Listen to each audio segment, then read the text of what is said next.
Good evening, everybody. Welcome inside the class of 1923 arena, the home of the Drexel Dragons hockey team. Bob Long here for the Drexel Network as the Dragons of Drexel take on the Wildcats of Villanova University. Tonight's game is brought to you by Drexel University's LeBeau College of Business. You can visit them for more information at drexellebeau.com. Well, a game that looked to have a lot more intrigue heading into the late stages of last night. That intrigue has been taken away at least a little bit here for Drexel. It was a season-long race against the United States Naval Academy. And last night, the Naval Academy lost to Westchester, eliminating themselves from contention to win the regular season title in the ECHA, giving Drexel the ECHA title again. Another trip to nationals upcoming for this Drexel team. Now the question will be, what type of seed will this Drexel team have? They're number 14 in the country right now, and teams 12 and higher receive a first-round bye. So that would be the weekend of March the 21st. If they do not get a bye, if they're 13 through 20 in the national rankings, they would play a game on Thursday, March the 19th, before the second-round matchups on March 21st. So that is the expectation, and that is the goal here for this Drexel team. Their ticket has been punched, however, for the national tournament down in Dallas, Texas. Congratulations to Kyle Zoldi and his team for another wonderful accomplishment this year. I will be doubling as public address announcer and play-by-play, so if you hang with us just for a second, we'll get started with the announcements and the introductions and then the playing of the national anthem shortly.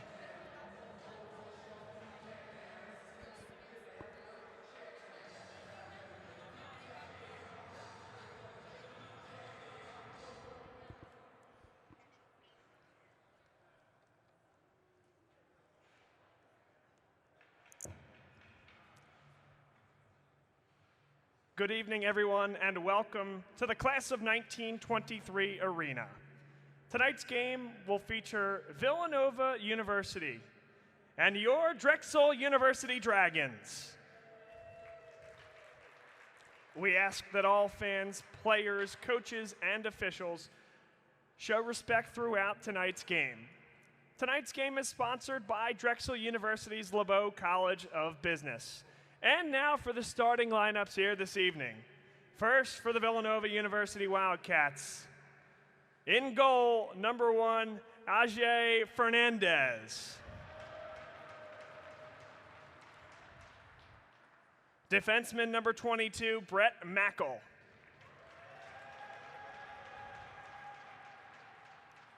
Defenseman number 18, Nikita Morozov. At left wing, number 11, George Clark. At right wing, number 15, Max Williams. And at center, number 9, Tim Matthews.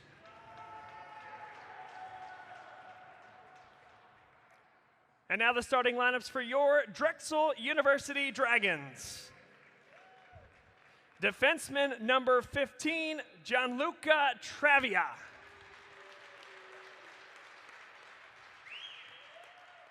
Defenseman number 29, Wyeth Cool.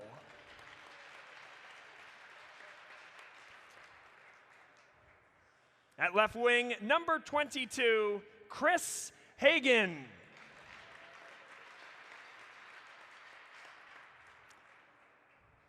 At right wing, number 25, Cam Neely.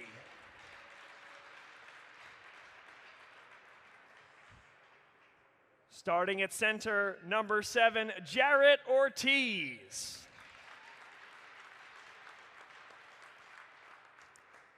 And in goal, number 31, Brian O'Toole.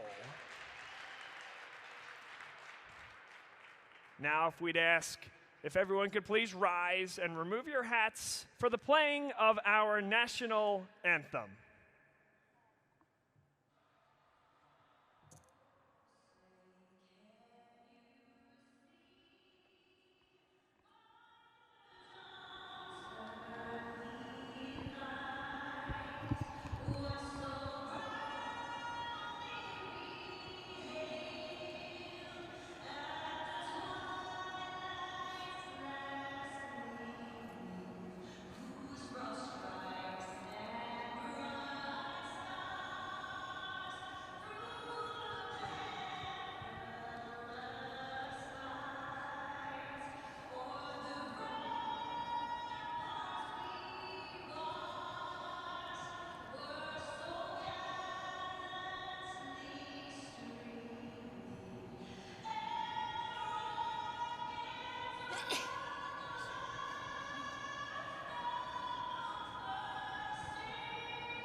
And it's a beautiful night for hockey here at the class of 1923 Arena, the home of the Drexel University Dragons. Once again, Bob Long here on play-by-play for the Drexel Hockey Network. These Drexel Dragons, the D1 team here at Drexel, has already earned a spot in the National Championship Tournament down in Dallas, Texas. Now the question is, what will their seed be? Villanova, a middle-of-the-road team throughout the majority of the year in the ECHA. The ECHA, a conference within the ACHA men's D1 status and level of the American Collegiate Hockey Association. Looking to spoil Drexel's parade here tonight and spoil their victory lap. Certainly a loss here for Drexel would make it very difficult, if not impossible, to find their way into the top 12, which would earn them a bye in the first round of the national tournament in Dallas. Drexel dressed in the gold uniforms. Villanova is in blue, and this one sent to the backboards right in front. Ajay Fernandez got a stick on it, sent right back across the blue paint and up and out of the zone. Wyeth Cool will play it across for Gianluca Travia. Maxwell Williams tried to play this for Villanova. It's sent deep, and Jared Ortiz sure looked to me like he won the race to the dot, but nonetheless, the icing is called. There's that race, no doubt about it. Ortiz won it, but I suppose Villanova will now get the faceoff in the Drexel offensive zone.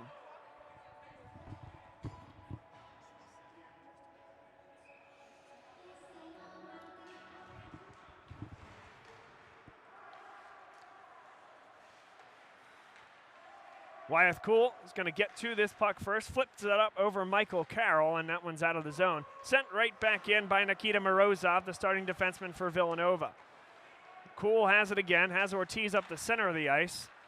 Playing across for Gianluca Travia. Good move there. Travia will take it on his backhand across the red line and chuck it deep. Held up there by Villanova. And now Chris DiCarlo sends it along the boards, a backhander, sends it up. And back below the goal line as Drexel gets a change. Mike Churchvara first onto the ice. Nick Castura back behind the net, jamming away at the puck. Alternate captain Jamie Crane in there as well. Number 21, Joseph Duffy for Villanova, trying his best to clear it out. Now number 10, Michael Carroll is on it, up to the point, but kept in there by Chris DiCarlo. Duffy spins it along. And on the near side boards, it's kept in by Drexel, but now carried forward. This is number 12, Richard Halevi. Halevi hit it off the skate there of the defenseman for Drexel. And now it comes right back in front. Shot from in between the circles, and Brian O'Toole grasps it with the glove. Nicely done by the netminder for Drexel. And we'll get one more peek at this one. Nicely done by the goaltender, Brian O'Toole, who's backed up Jeremy Wick all late year. His story is that he came through as a transfer last year to this Drexel team and played on the D2 team. He was their top guy, had a tremendous year. Earned the call up here to the D1 team, and in spurts has had good opportunities to replace Jeremy Wick, who has been the number one guy and continues to be. He is excellent in net. But the ability to give a guy like Jeremy Wick a night off is what makes Brian O'Toole so impressive for this team. Wick's not going anywhere, so they should have another good battle next year for netminders. But again, for this team, it's all about depth and how you can throw more guys out there on the ice to create havoc. It's what you want from your stick handlers in the middle of the ice. It's what you want from your goaltenders as well. And it's good to see Brian O'Toole getting the start here tonight. Here comes Kyle Weller. He's been hot recently, as has Aaron Carmichael, but Ajay Fernandez makes the save. One more look as Weller going to drop that bet down either intentionally or unintentionally, and a nice save there by the goaltender. Patrick McGinley will take the face-off, opposed by Christopher Parisi, and it's won by Drexel. Urbani takes a long shot. It was deflected there by Zane Reynolds. Dropped right in front. And a good stick there by Fernandez, the goaltender for Villanova. Now they'll work it up the center of the ice. Flipped high.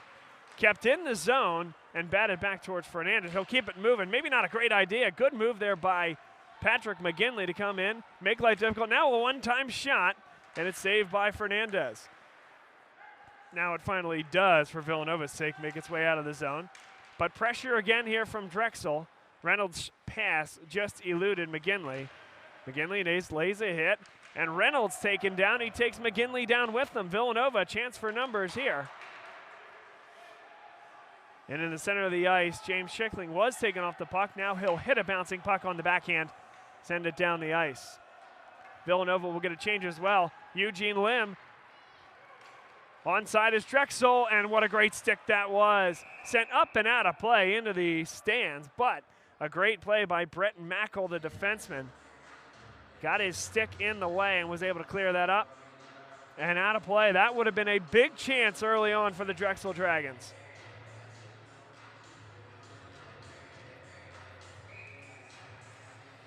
Weller to take the face-off, opposed by Nikita Morozov. Make that Jack Marecki was in the face-off circle for Villanova. Aaron Carmichael back behind the net, takes it on his backhand and drops it deep. Here's Eugene Lim, edge of the circle. And he tries maybe one too many moves, but it's kept in there by Weller, sent deep again. Lim will get to this puck first, such a quick skater. Carmichael strong on the puck. Good vision there. Brett Coleman, long shot, blockered wide with control by Ajay Fernandez. Lim takes it on his forehand, looks for the wraparound, played back to the point. Long shot by Wyeth Cool, and it's sticked up and out of play by Fernandez. One more look at Wyeth Cool taking the wrister from the point.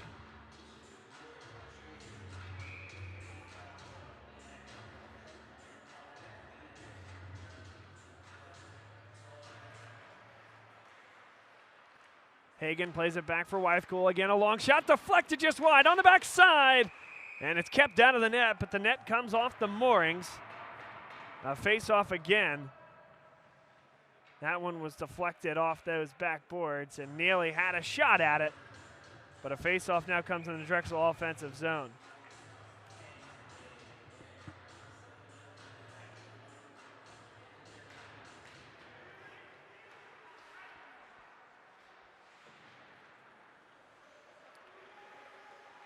Villanova looking for a clearance here. Popped up over the stick of Ortiz and played into the center of the ice.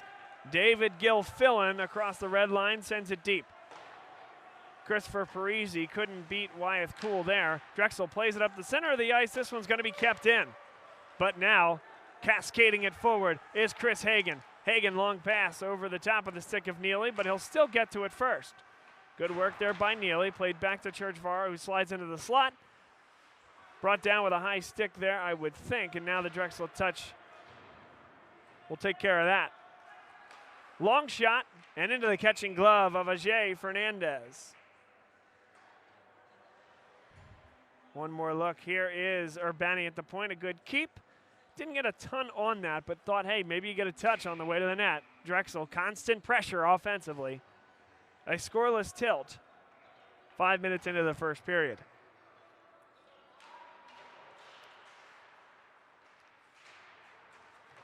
Jamie Crane working against three defenders, and he's able to retain the puck through it all. DiCarlo plays back to Urbani.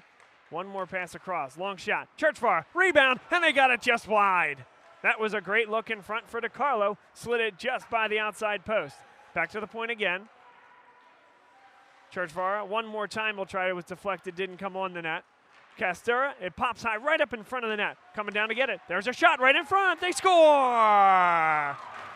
It was Nick Urbani with the initial shot, a big rebound, and sitting there on the weak side was number 5, Nick Castura. There's the finish. Drexel leads 1-0.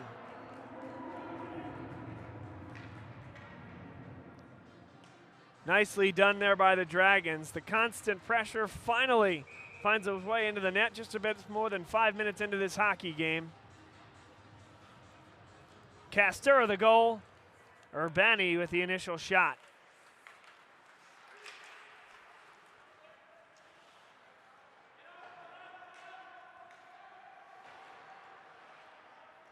Now Drexel with control back behind the net. Here's the captain, Mike Churchvara. Played it up and into the neutral zone. Whacked back, that hit his own guy. Back for it, number 12, Richard Halevi. Now Halevi winds the other side of the ice. They were looking for him up the middle, but That one, I think, went into the bench and did. So came into the bench, back out onto the ice. And a stoppage will have a face-off in the neutral zone with 14 minutes, 15 seconds to play here in the first period.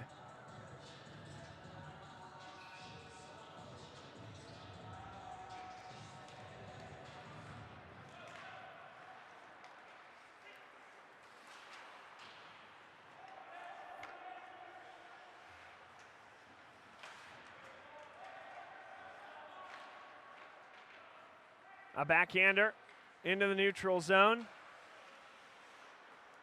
Brett Mackel plays this one back for Henry Lorenzini. He stays on the puck for the time being, and now Richard Halevi has it. He'll just send this one deep. Urbani back behind his own defensive net, taking off the puck. Churchvara is there. Churchvara so skilled. He'll flip it high. Now it's a race to the dot. They wave off the icing, forcing Fernandez to make what was a very excellent play with the stick to get that out of trouble. And now it's 2-on-2 here for Villanova. The backhand right across the paint. They couldn't get a stick on it. Now drop right back in front. Joseph Pacifico back behind the net, erased into the boards.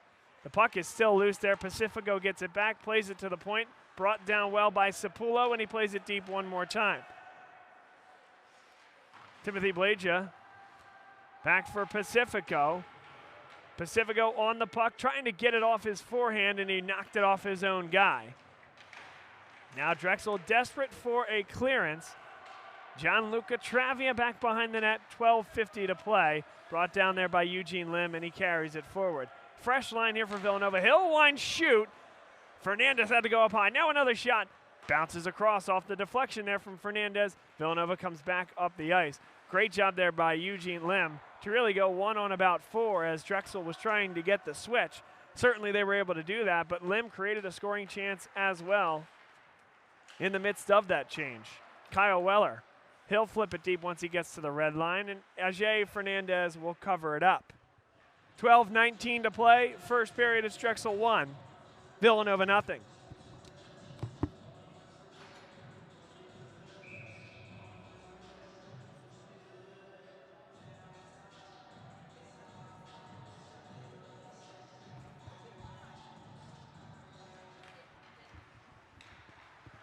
Back to the point, Mike Churchvara takes the shot. That was deflected just wide off the stick of Cam Neely. Nick Urbani turns on the puck now, hounded by number 27, Junmo Kim. Touched up there by Villanova. Cam Neely will chase it deep. First two at number 21, Joseph Duffy. Duffy in there along with David Gilfillan for Villanova, and Duffy will take it back one more time. Dangerous pass back behind the net. And Jared Ortiz working hard on the forecheck for Drexel. Villanova now finally will chip it up the ice into the center. And now Christopher Hagan will just whack this along the backboards. Cam Neely first to it on the far side. To the backhand he goes. Shoulders contact. Hagan has it now, but it bounces over his stick right in front into the slot. And a whiff that time. Here's a one-on-none. It's Christopher Parisi. And it's poked away beautifully by Nick Urbani. Made up strides on his way back down the ice. How quick was that from the Drexel defenseman? And Drexel flips it up. Captain had some trouble with it. Hagan right there. Couldn't quite get the shot off. Did get the puck onto his stick. And now a big hit nearly took out the linesman as well. Here's Nick Castera. He has the first goal already. He carries it in. Looking for the wraparound. Got it on net, and Fernandez with the save. And the net came off the mooring, so we'll get a stoppage with 10:50 to play in the first period. You're watching the Drexel Hockey Network. This is the Drexel men's D1 ACHA hockey team, a team on its way to nationals for the 4th time in as many years. Congratulations to Drexel for once again winning the ECHA by virtue of the Naval Academy's loss last night against Westchester. Drexel is locked up its spot. Now the question is, where will they be seated? The top 12 teams get a bye. Drexel is currently the 14th ranked team in the country. Brian O'Toole will cover this up with 10:28 to play in the first period. Drexel maintains that 1-0 cushion.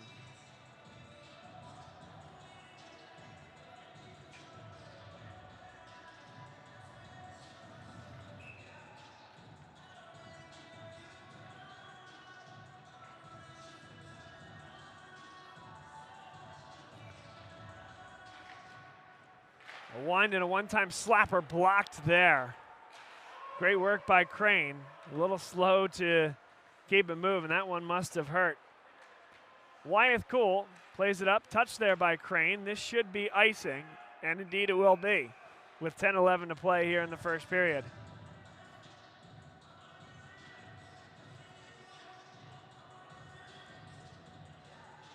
Nine shots for Drexel University, just 2 for Villanova. It has been control early on here for the Dragons. Face-off won by Villanova. Another one, the shot. This one did come all the way through, and a last-second, last-ditch pad save by the goaltender O'Toole. Now Drexel will come forward. Nice pass there by DiCarlo. He'll clear the ice as Wyeth Cool takes a shot. Blocker saved by Ajay Fernandez. Played up to the point, kept in by James Schickling, and he'll chase it as the rest of the Dragons change. Along the near side boards, James Schickling went down, but great work there, and this will be icing as well. So a tired line for Villanova will stay right where they are on the ice, and Drexel with an opportunity. 9 minutes, 34 seconds left in the first period.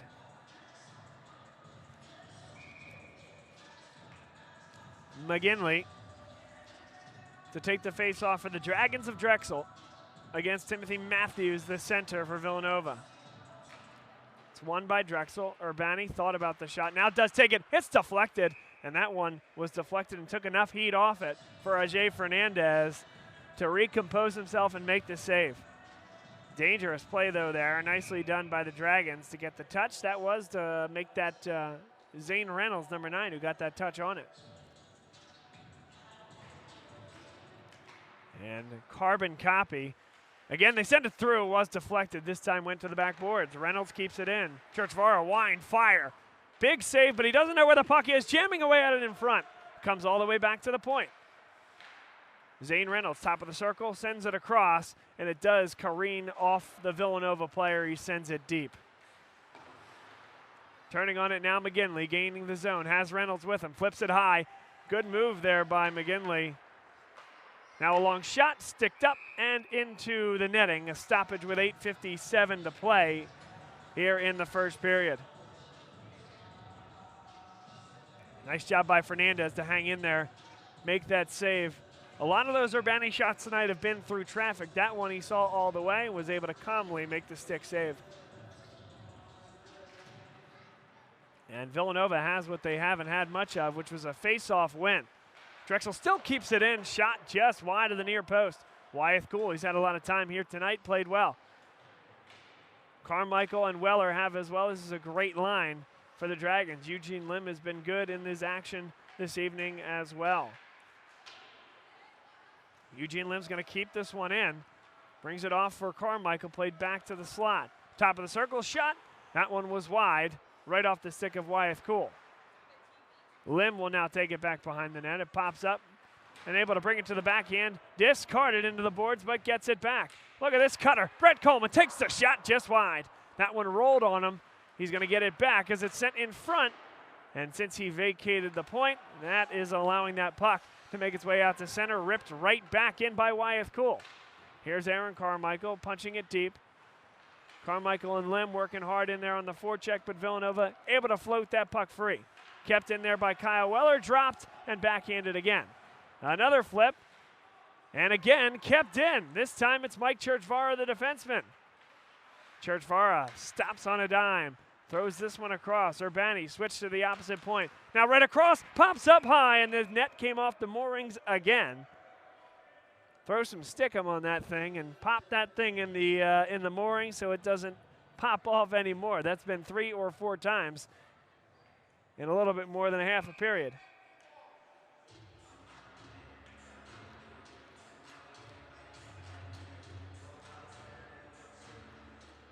Jared Ortiz to take the face-off, opposed by Joseph Pacifico. It's won by Drexel. Constant offensive pressure early on here from the Dragons. Cam Neely comes with the puck on his forehand and slots it deep. Christopher Hagan just into the game. Neely sent it in front. Now pinching here is Churchvara, big save, big rebound. They shoot and it goes just high. Pops over the boards. The net's off its mooring again, and they pop it back in place as play continues. Another shot deflected as it got to Fernandez. Drexel continues the onslaught of pressure. Ortiz. Hagan. Back for Churchvara. Churchvara takes the wrister. It was blocked right off his stick there by Joseph Pacifico, and it's coming back the other way. But it's kept in again. Churchvara and Neely both in there. It's at the feet of Neely. He can't see it, but now Ortiz able to kick that one free. Sent across the middle. Didn't have enough, and Pacifico comes the other way with it. And finally, a clearance here for Villanova. That entirely fatigued line makes its way to the bench, all 5 of them. A touch there from Christopher Hagan will get Drexel the change that they need as well. They scramble to get to the other side of the ice. Nice hit there by Gianluca Travia. 6:18 to play. Drexel leads 1-0 here over Villanova. Give away a shot that pops high and well out of play. Nicely done by Chris DiCarlo, as that turnover was in quite a dangerous spot. And you're going to see DiCarlo right here get the stick in there, popped it really high and up out of play. It's where we get a stoppage here. 6 minutes, 13 seconds to go in an action-packed first period from the class of 1923 arena. There's a wrister through traffic. That took down his own man. A rebound and a shot never got to the goaltender O'Toole. Nicely done by Drexel. Castura, he's been so good recently. Plays it through the defender's legs, and they couldn't get the shot on. Flipped up, brought down by a high stick and out of play. So that will bring the faceoff outside the zone with 5:54 to go in the first period.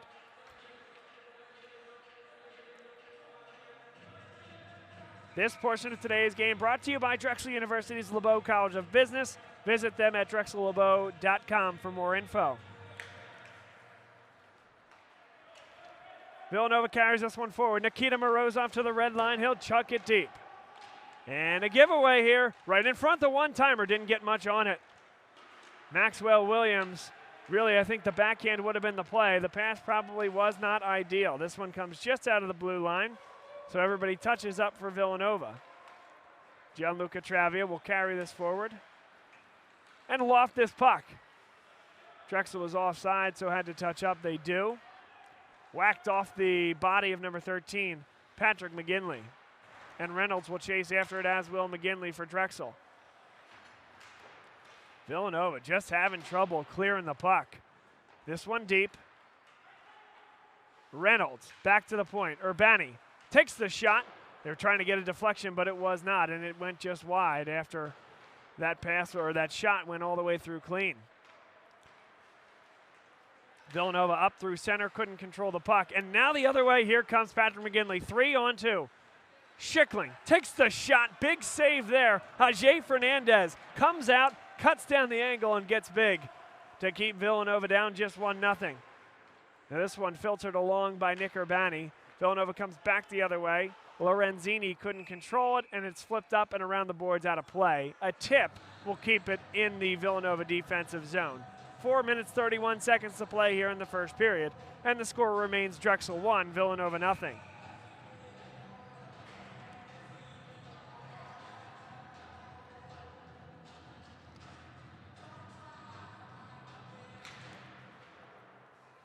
Villanova with a face-off win. Henry Lorenzini badgered now by 2 Drexel Dragons. Good work by Aaron Carmichael, and Villanova just needs to start moving the puck down the ice. Icing waved off here. They need some passes that aren't side to side and aren't holding on to the puck back behind their net. They're really struggling in that avenue. Again, even there, the pass wasn't completed, but at least it's out of the zone. Now Urbani back behind the net will carry the puck. Send that pass deep, nicely intercepted there by Michael Carroll. A forehand sends this one deep, and Mike Churchvara pulls it down. Across for Eugene Lim, he's got a man. And Weller couldn't control it. Now Ajay Fernandez, that pops right across the blue paint. Fortunate there for Villanova that there was not a second Drexel Dragon in pursuit, or that would have been an easy goal on the misplay by the Nova netminder. O'Toole keeps that puck moving along. Aaron Carmichael will do the rest. In fact, better than that, gets the pass going, creates the odd man rush. Eugene Lim taken off the puck well by the defenseman, but able to chip it along for Kyle Weller. That pass then goes through the legs of Eugene Lim, and Villanova comes the other way. Here's Timothy Arena playing this along the backboards for Michael Carroll. To the near side boards he comes. That pops over the stick of Gianluca Travia. Wyeth Cool with 3 minutes to go here in this first period. Able to get the clearance. Villanova sends it right back in. Easy save there. Calmly done by the goaltender Brian O'Toole. Wyeth Cool carries this one forward. Lost the puck. And Villanova nearly had a chance the other way. Instead, it's James Schickling carrying it in. Here's Frias from the dot. Big save there by A.J. Fernandez. Able to post up on that near side post and not allow Schickling an opportunity. And, of course, no rebound. Nicely done by Villanova's goaltender, A.J. Fernandez. Patrick McGinley in the face-off circle, opposed by Timothy Matthews, and it's won by Drexel. One-timer, it's blocked, and O'Toole's going to come out to get this one. Aggressively played and nicely done by Drexel's goaltender. What a pass that was, and a one-timer, a little bit of miscommunication between Patrick McGinley and Zane Reynolds. Travia the other way, he has been buzzing around here tonight, having a great game defensively. Zane Reynolds will come up with the puck in front of the Drexel goal. Spins this one for Cool. Travia looks up the ice. Found the stick of McGinley but couldn't be controlled. And Villanova turns on it the other way. There's a shot saved by O'Toole. Right in front they come. Can they get one more shot off? They can through a lot of traffic. It caught the pipe.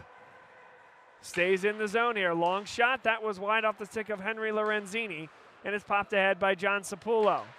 Sapullo went deep to try to get it. Timothy Matthews on the puck now, but Drexel comes the other way at Zane Reynolds. To the red line, he'll chuck it deep. And Villanova, certainly their best scoring opportunity as the tired Drexel line goes to the bench. Played through the middle of the ice.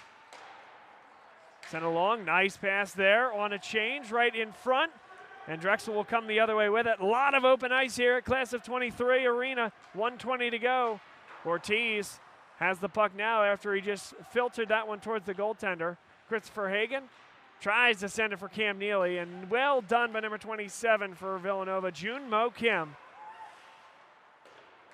Number 5 now, Christopher Parisi backhands it deep. O'Toole there.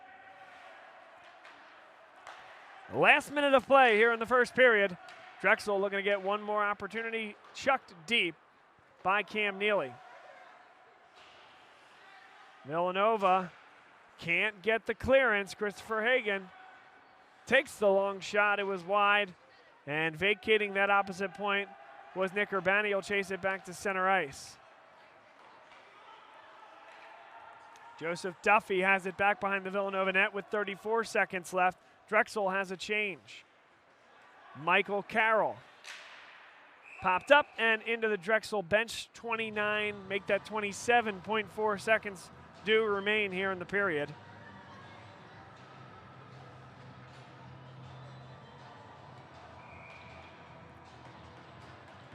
Face off right at center ice. Kyle Weller, Jack Marecki for Villanova.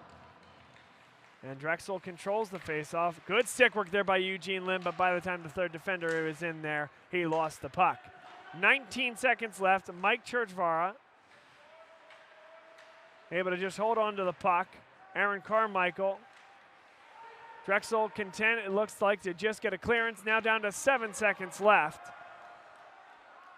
3 seconds left, and that'll end the first period. Drexel 1, Villanova nothing through 20 minutes of hockey. The Drexel Dragons, as we mentioned, already on their way to the Nationals tournament down in Dallas. The only question, what will their seed be? They've already locked up the regular season title, however. And, of course, that is how the Nationals' automatic bid is determined. So Drexel knows where they're going in late March. Who will they be playing and how highly will they be seeded on their way there? That's still up for determination, and that's why this game is so big. For the Dragons of Drexel University, the ACHA D1 hockey team here in University City, Philadelphia. Today's game brought to you by Drexel University's LeBeau College of Business. You can visit them at drexellebeau.com for more information. intermission here, and we'll take you to interviews we've done with members of your favorite Drexel Dragons players. Your favorite Drexel Dragons hockey players coming up next here. We're going to start with Nathan Runk, number 23. Stay with us, and we'll be right back. Intermission here on the Drexel Hockey Network, and we have Nathan Runk with us here in studio. Nathan, how are you? Thanks so much for coming on, and boy, looking forward to a big-time season here in 2019-2020. I'm feeling pretty good.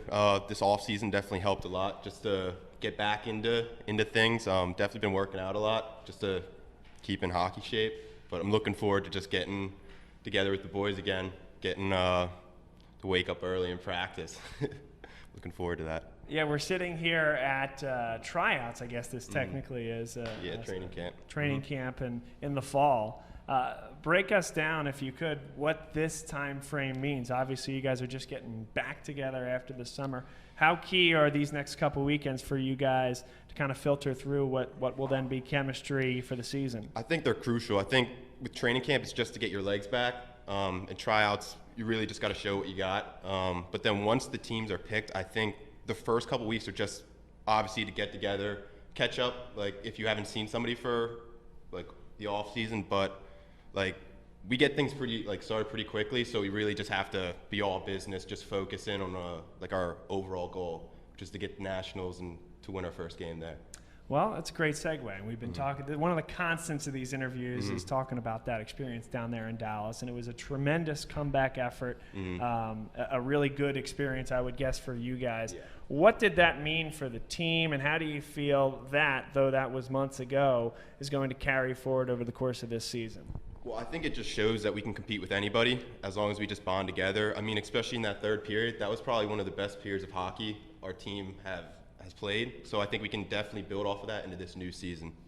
That's great. No, that's great. And so for you then as well, continuing to step up into a role with the departures of some of the seniors last year, including Dylan, who was a tremendous player, and Jim, who kind of anchored that backside there. What does the role look like for you, but then also some of the other younger guys that are stepping up into veteran roles now?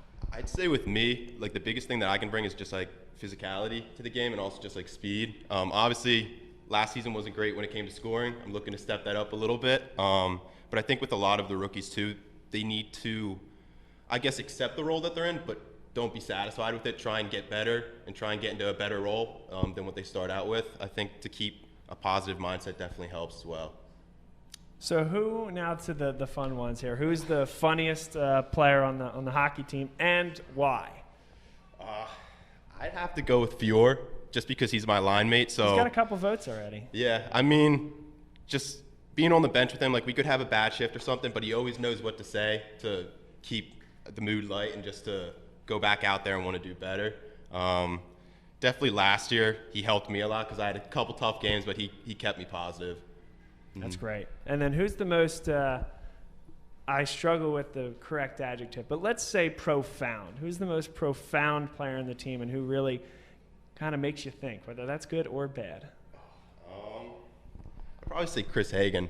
He always keeps me on my toes. I mean, whatever he says, like I have to be ready for it, have to have a pretty good response or else he's going to let me hear it. And then which coach... how do I ask this? They're all going to hear this. Which coach is the most?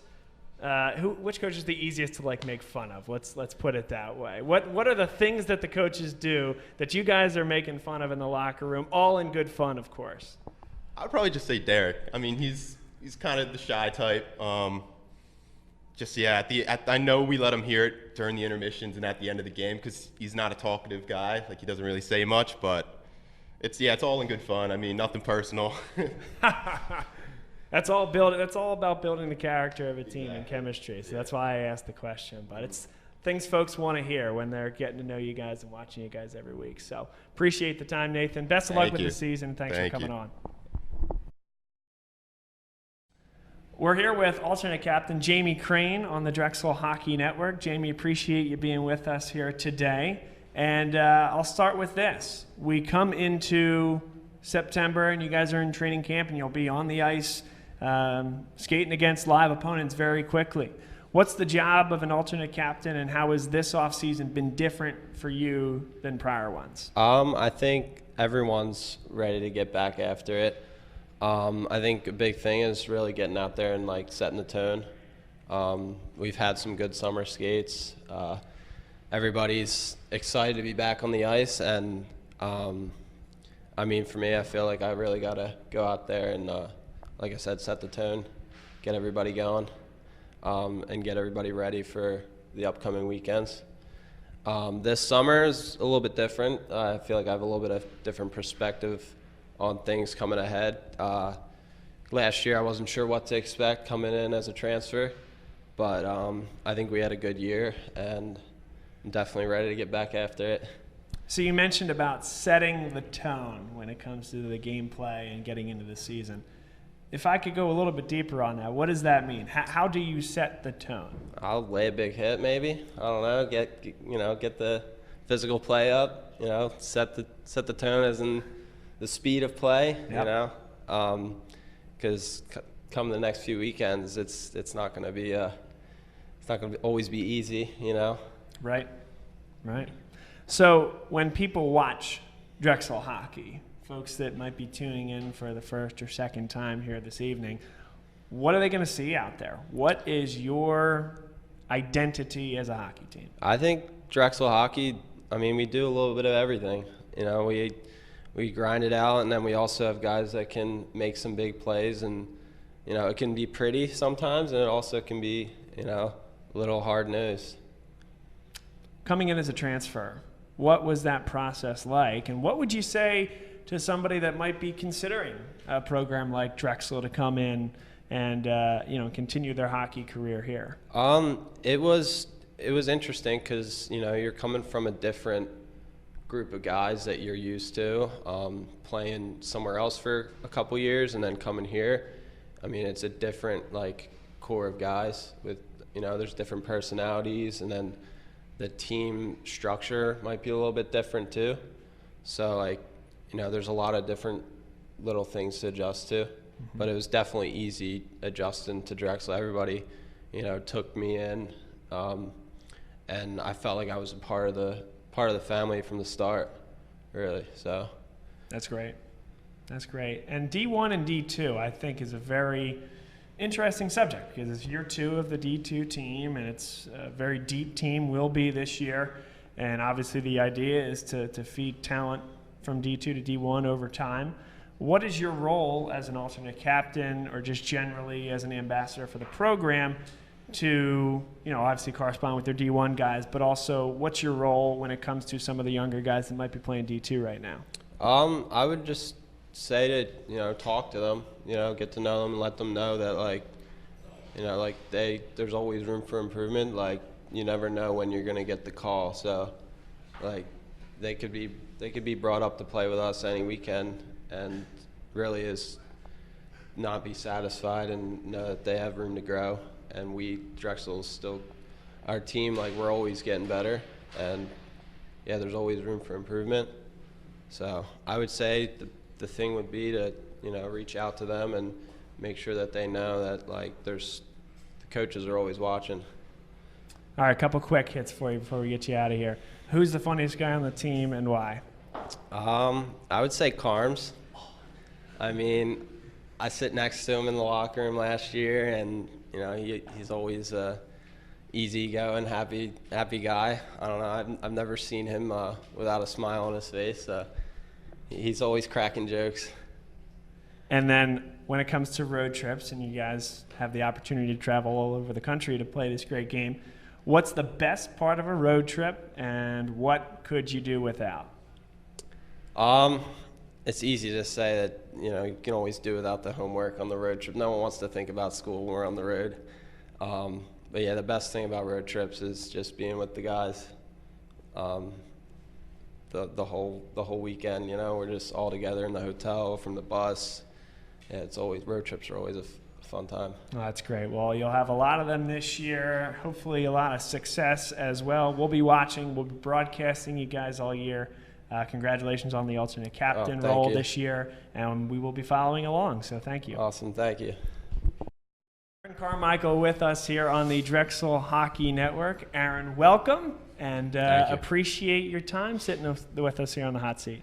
Thank you. Thank you for having me. Yes. So 2019-2020, walk me through it. Expectations, goals.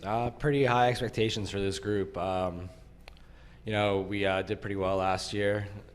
We fell short in playoffs, but I feel like if we continue to go on the path we're going, we'll push through, make another big playoff appearance, and hopefully get there, get to nationals. But like a couple of guys said, we got to take it day by day.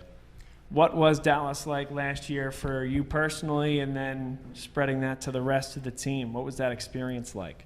Dallas was a great experience overall. Never been there before last year. Thought it was great traveling down there. It was definitely a very classy tournament to go to. Like, there's a lot of stuff going on. The rink was great there. It was huge. It was cool to play in an atmosphere like that. And obviously, best talent around in our league is out there. And I understand that nationals are again back in Dallas this year. Yeah, so we're definitely doing a big push to get out there. Dallas is a great town. We had a chance to go out and see it a little bit after we unfortunately lost, but it was definitely a good experience getting down there. When people look at Aaron Carmichael out there on the ice, what are they going to see? What's your game like? What is your kind of pride and joy when you're out there? You know, I like trying to open up the ice, see a play, see like 2 plays ahead, and try to make a good pass, try to get some of my line mates to score. I don't score too often, so just try to like be a playmaker out there, maybe block some shots, stuff like that. That's good. And what games do you have circled on the calendar personally? Anything that you're looking to avenge this year? Yeah, so absolutely. We have our big league games. Like we definitely want to get back at Navy. Westchester's always a tight game, but I'm looking forward to some of the out of league games, like the Stony Brooks and Buffaloes, because I feel like they're going to be a good test for us. You know, he actually just walked in the room off camera, but I really thought you were the guy to give me a Kyle Zolde impression. We'll ask him maybe to leave the room.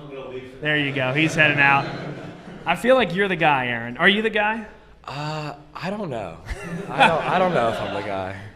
But it's just like a lot of generic stuff. He'll great guy, obviously. He always Let me lead off with that. He always has the right things to say. He'll like come in and be like all serious. He's like, "All right, boys, great period, good stuff. Just get back out there, do your thing, play the system. You guys know what to do. Get back out there." So there's no like Herb Brooks from Miracle or anything like that? No big.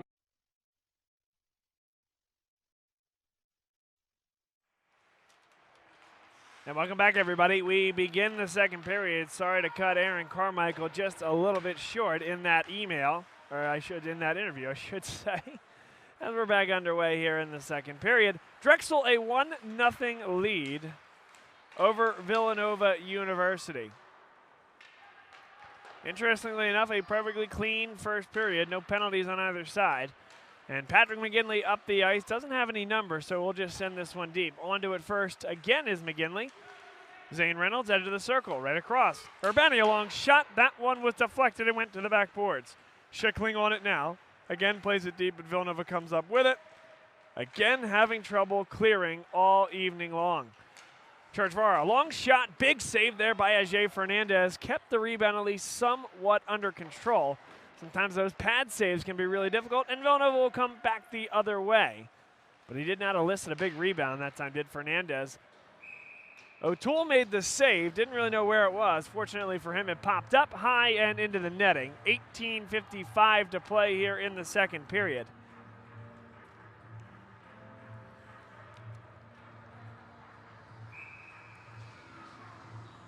Drexel in the gold, Villanova in the navy blue. An offensive zone face-off. Michael Carroll wins it for the Wildcats. The shot never got towards net, but back to the point, kept in, sent back below the goal line. And again, Drexel very patient, and they've been effective in getting these pucks cleared. Fernandez will have to cover this one up. 18:40 to play, first period. An offensive zone face-off upcoming for Drexel.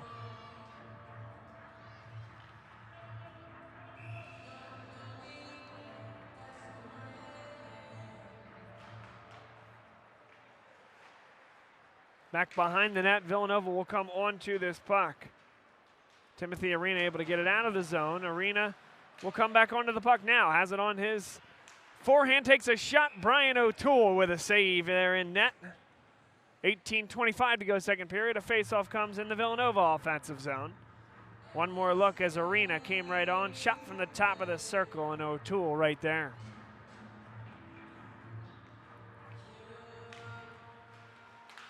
And Drexel will carry this forward the other way. Eugene Lim gets it to the red line and sends it deep. Villanova first to it there, but Aaron Carmichael nudges number 21, Joseph Duffy, into the boards. Back to the point, kept in by Drexel. Brett Coleman sends it down. Carmichael there. Back for Kyle Weller, shot from an off angle, and Ajay Fernandez, I should say. He had that post covered up on the near side. Another look.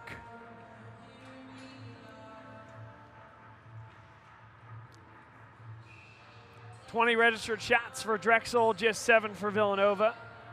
But on the big board, it's Drexel 1, Villanova nothing. The Cats just 1 goal away from tying this thing. They get the clearance there, sending Wyeth Cool back to get it. Cool plays it along the boards. It's sent deep, and that's icing. Cool sent that from below the blue line. No touch on its way down below the goal line, and number 18, Nikita Morozov, won the race to the dot.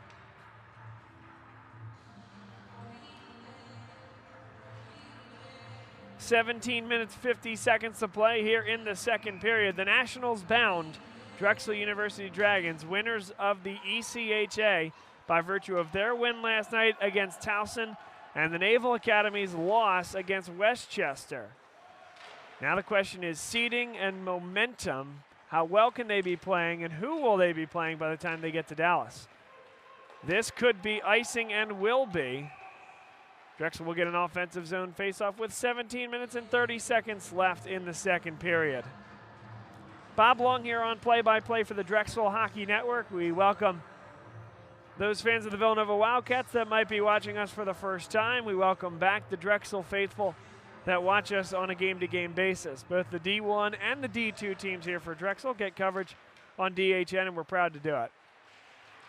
Back to the point, Churchvara, long shot through traffic, it was deflected. Now a rebound, big save there by Ajay Fernandez. Great lateral movement, and the Wildcats come back the other way. George Clark gains the zone.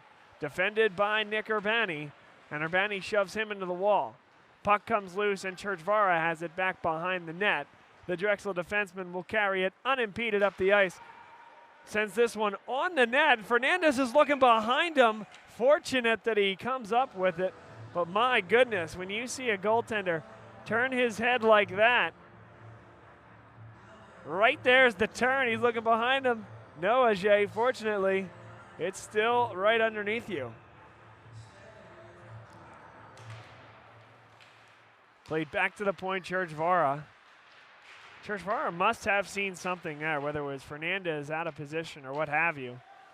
Rare to see him do something like that, but again, he created what was a perfectly legitimate scoring opportunity as Fernandez had a lot of trouble making that save.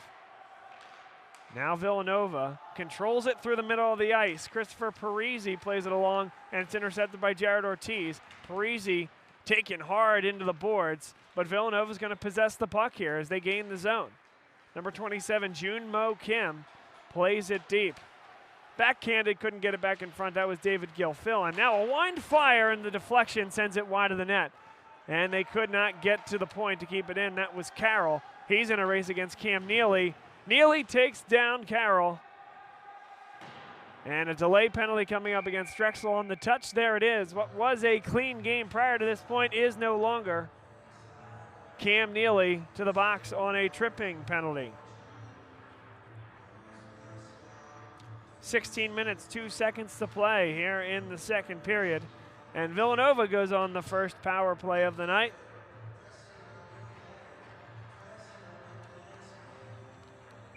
Timothy Matthews to take the faceoff, opposed by Patrick McGinley, won by Villanova. Played to the point. Brett Mackel for George Clark into the slot. Nice pass there. It hit the skate of his intended recipient, Timothy Arena. And that one could not be kept in the zone. It'll be McGinley coming one-on-one, takes the shot, big block. That one comes right across. Ajay Fernandez covers it up. 15:42 to play. It's Drexel with the best early chance of this Villanova power play sequence.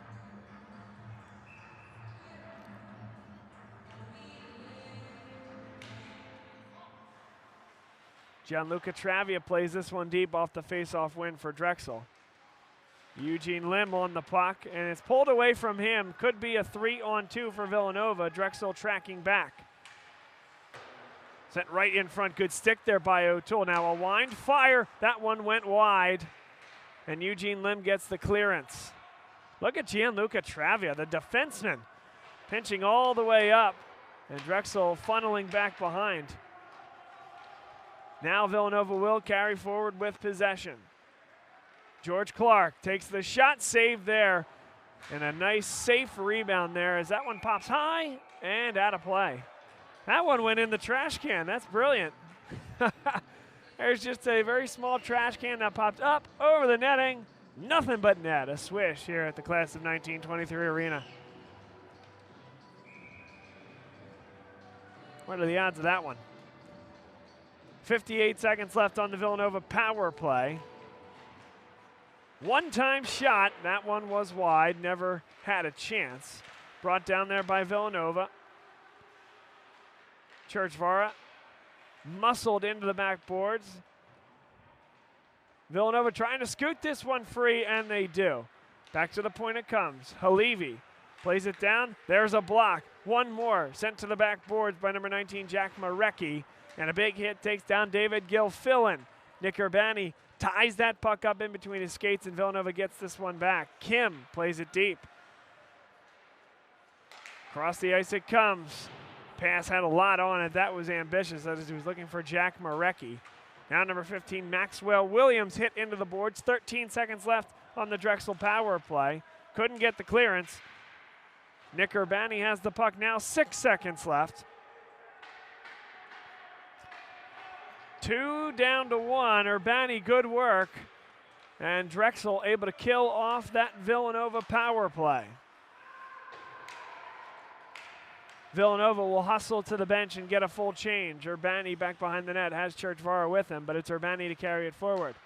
James Schickling gets to the red line, dumps it deep. A big bounce off the backboards, brings it in front, nicely done by John Sapulo for Villanova to turn on this puck. Plays it deep, icing waved off.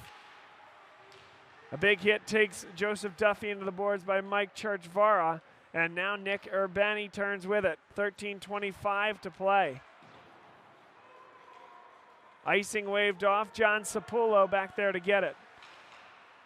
He's been effective turning on that puck here in the second period and bringing it forward. Here's an opportunity for Villanova. Tried to bring it onto the forehand. That was Timothy Matthews, but could not. Open ice the other way. Odd man rush opportunity for Drexel. Carried in.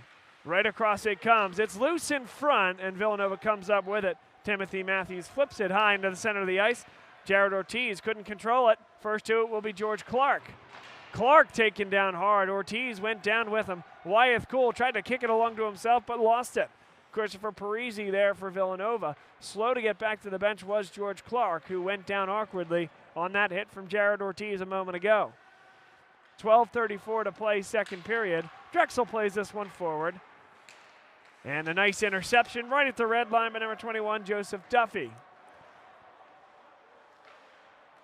Drexel plays through the middle. Ortiz has trouble clearing. Villanova keeps it in on the forecheck. Parisi is in there, as is Carroll, and now it does pop up high right into the neutral zone.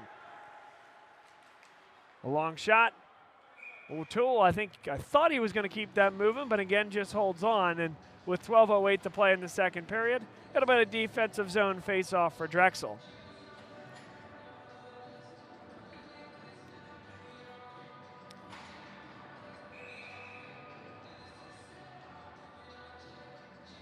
Kyle Weller in the face-off circle, opposed by Jack Marecki for Villanova. Stoppage here by the official. And Drexel will move this one forward on the stick of Eugene Lim. Sends it deep, he'll chase it. Aaron Carmichael in the area as well. And they force the turnover. Eugene Lim taken down, and that looked like as interference gets. Wow, oh wow. Now right in front, that puck was nowhere near Lim. He was taken down with a hip check. No penalty whatsoever. But now Lim carries it on, takes the shot, he scores! That's one way to show him if you're Eugene Lim. Drexel takes a 2-0 lead. Great stick work there, eludes two defenders. Slots it home on the glove side past Ajay Fernandez. With 11:40 to play here in the second period, Drexel takes a 2-0 lead.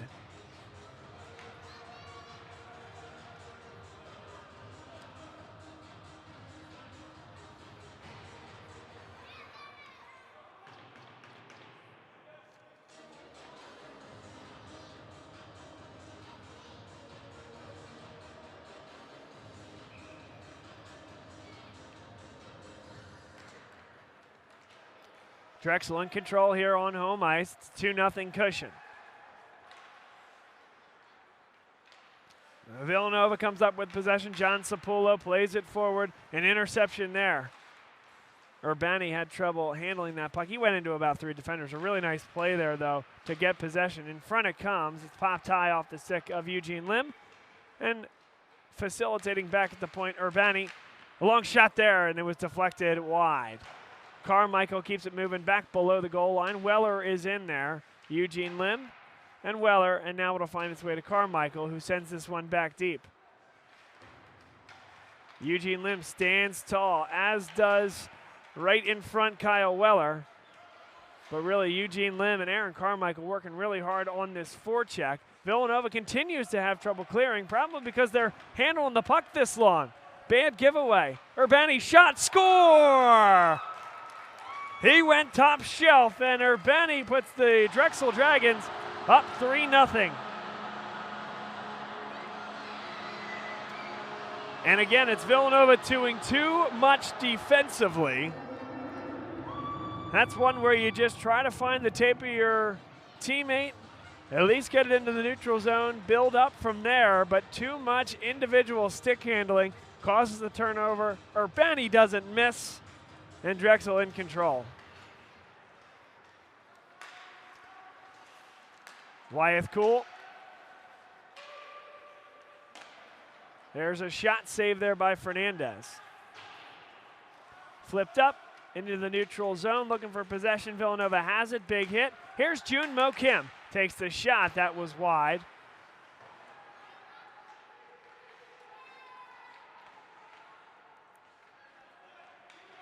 This one will go all the way deep. 10-10 to play, second period. 3-0 Drexel. Castura sent in front. That was a brilliant play. Now Crane will pull it back. Crane sends it deep. Castura there. He has played excellent hockey over the last few weeks. I'm so impressed with his ability to get deep, be physical. He's a quick skater as well. Waving off icing here is Cool back there to get it. Brett Coleman flips it high. Cool puts it down on the ground, and a nice job to elude pressure that time. Castura now turns and waits for help. Coleman plays along for Wyeth Cool, and Drexel had trouble. Now they do at least get it into the neutral zone. Villanova there sends it. Coleman first on the puck. That one comes right on Brian O'Toole. Lickety-split. He certainly had to be ready for that one, and was. It's going to deflect right off the Villanova attackman. And there it comes on Brian O'Toole. There for the save.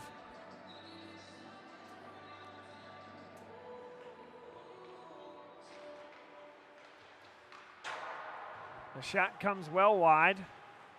Good push forward there, and it's a 2-on-1. McGinley taken down hard. And Villanova will come back the other way. Again, another one that very easily could have been a penalty and probably should have been the way he took down Patrick McGinley. But now Schickling brings it to the dot, right across the blue paint. Nobody there to tap it in. That was a lot of heat and steam on that one. As Villanova brings this forward, taken away. Reynolds, great pass. Here's McGinley, takes the shot. Big save by Fernandez. And the rebound to the backboards.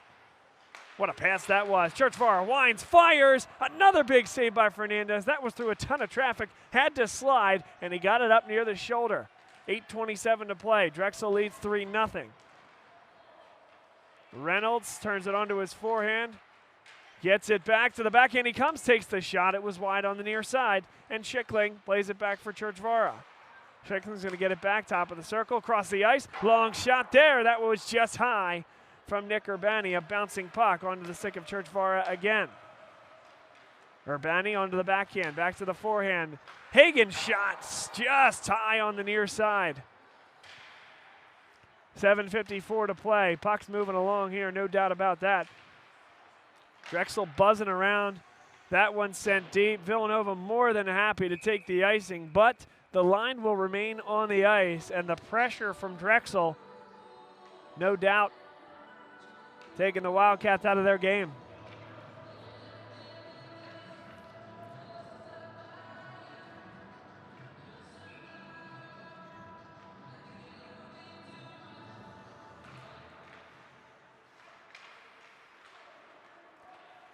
Drexel handles this puck deep. Jamie Crane with a shot. Big save again. They're going high on Fernandez, and Fernandez has to be there. Generally speaking, he's played a nice game, but Drexel piling on the shots here. 29 registered shots, still 7:23 to go in this second period. And Villanova got the change they desperately needed there. A full line change for the Wildcats.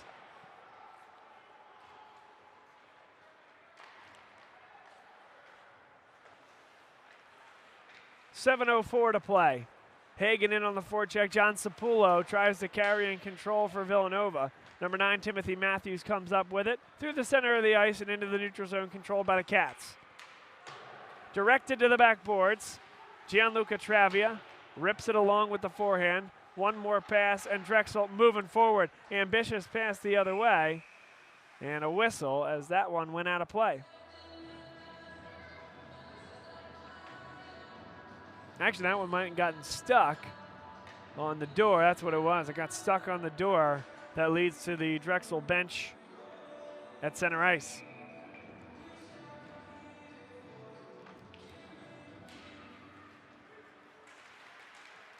Here comes Villanova the other way. Good work there by Halevy. Maxwell Williams back on the puck now. In front it comes. O'Toole got a little bit of a stick to just stay in the zone. Brought down by Nick Castura. Pulls it up right at the line. He'll play it back for Mike Churchvara. Churchvara from the red line. Long shot, and A.J. Fernandez.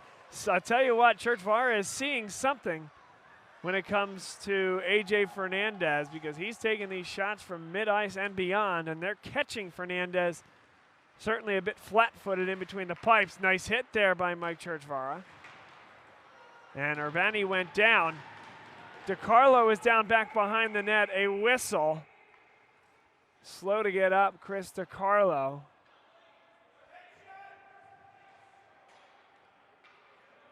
And again, not going to get a penalty here either.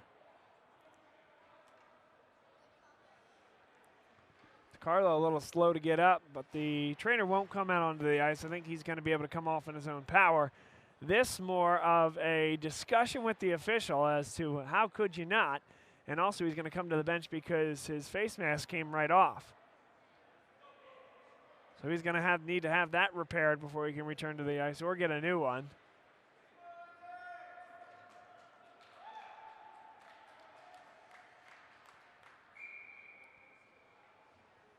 .554 to play, second period. Jun Mo Kim wins the faceoff. Shot did not get to the goaltender, and O'Toole able to cover up after it bounces off the backboards. Nice deflection in front. I think it was Villanova with a stick on it, but couldn't get that deflection on net. Jun Mo Kim one more time will do it again. They fight for the puck. Another shot saved there by Brian O'Toole. It caught him a little quickly, but he was in the proper position, pads on the ice to make the save.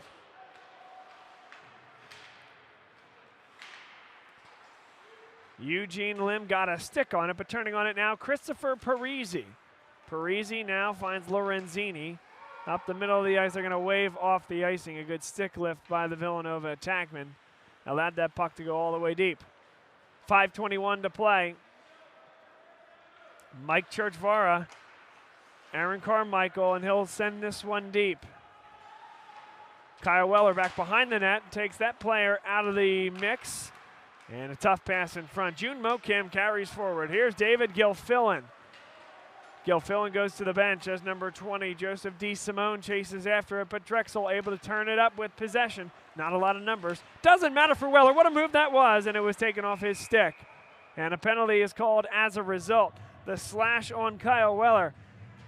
Such a great job to create. There's the slash that causes the penalty. He's asking for it. He gets it. And Drexel goes on the power play with 4:51 to go.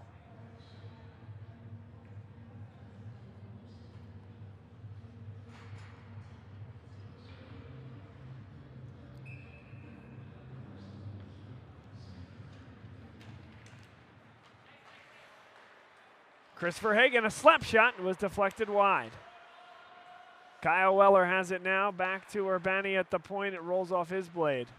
Into the slot, takes a shot through traffic. Big save, big rebound, jamming away at it, and 2 shots at it from McGinley. 2 pad saves from the goaltender Fernandez, a clear all the way down by Villanova.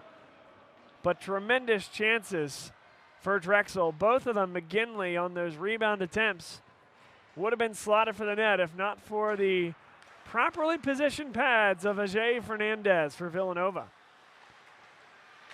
Lorenzini jams away at it with 2 Drexel Dragons. Drexel comes up with it. Urbani. Weller has it now, edge of the circle. Weller with a shot. It's deflected up and into the netting. Michael Carroll in there with the block.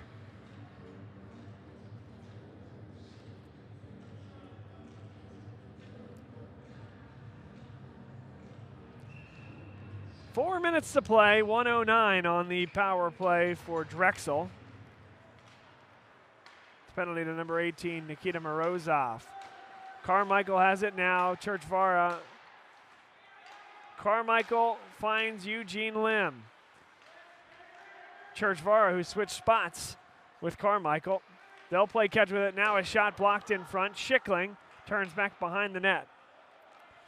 He controls possession.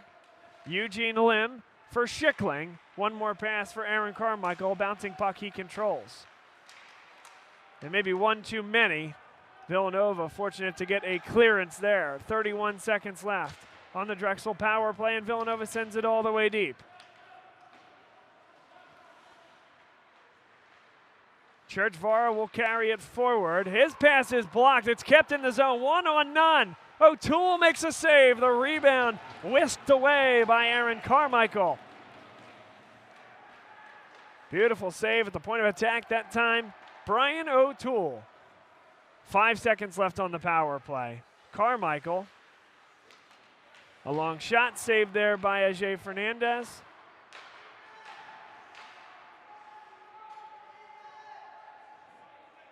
Four men jam away at it, and Villanova comes up with it. Carried forward by John Sapulo. Sapulo to the red line, dumps it deep. Chasing after it, George Clark, along with number 26, Joseph Pacifico, but Drexel onto it first. Nice pass there by Castura. Schickling with it now. He takes it through a defender, comes right in front, and a one time just wide. That one-timer from Jamie Crane nearly found the nylon. 2:15 to play, 3-0 Drexel leads. And Villanova's onside, sent deep there by Timothy Matthews. Gianluca Travi along with Wyeth Cool. They've had a nice bit of chemistry here tonight, this defensive core. How is that not an interference call? My goodness, I think there have been 3 blatantly missed interference calls here tonight. Now Drexel comes up with it again. Right there is Castura, bides his time, has Cool up there, and now sends it deep. That one came right in front. Castura couldn't get a stick on it. Sent high and deep by Villanova. It'll come up short of icing. 1:30 to play, second period. Drexel in control. A 3-0 cushion here at home. A 30-12 shot advantage as well.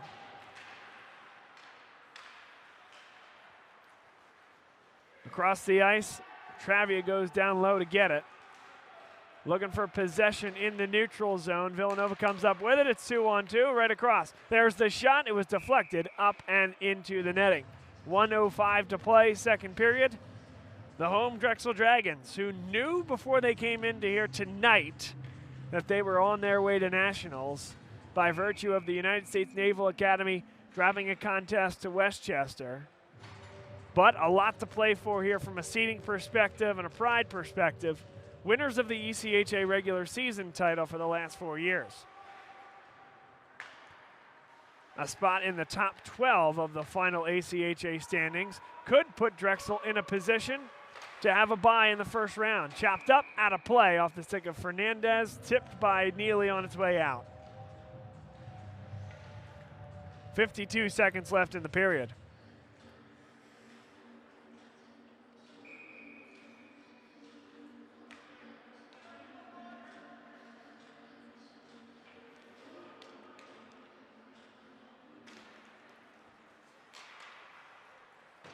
That one will stay in play. Drexel onside, backhanding forward and into the body of Joseph Duffy, number 21. Played back to the point, kept in. And Villanova now will be able to carry it forward. It's 1-on-1. There's a shot deflected and up into the netting.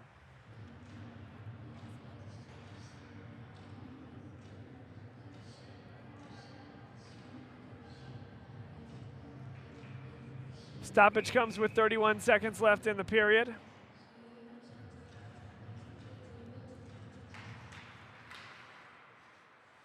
Deflected shot comes to the stick of Nick Urbani. Played forward for Chris Hagan. 22 seconds left.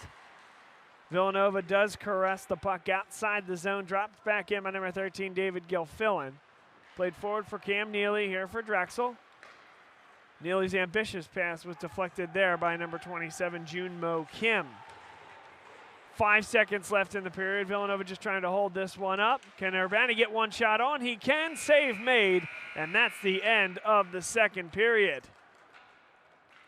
So Drexel, 2 more goals to their name through the second period and through 40 minutes of hockey. You're watching the Drexel Hockey Network. This portion of today's game is brought to you by Drexel University's LeBeau College of Business. You can visit them at drexellebeau.com for more information. More interviews coming your way. This time we'll go the coach route. So let's start with Kyle Zoldi, head coach of the Drexel University Dragons.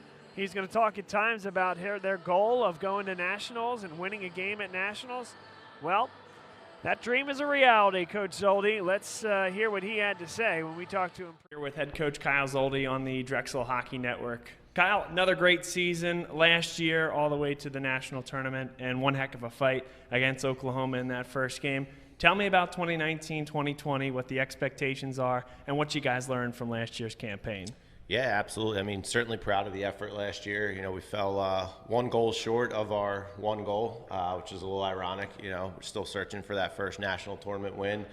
But, you know, couldn't be prouder of the effort and just the never quit mentality that you guys, you know, anybody who watched that game saw in the third period. So certainly proud of that. And I think, you know, heading into this year, expectations are right kind of where we left off, you know, pick up where we left off. The preseason rankings just came out, so we're ranked number 23rd in the country to start, which is another program best. And, you know, I think we're excited about some of the prospects we have coming in.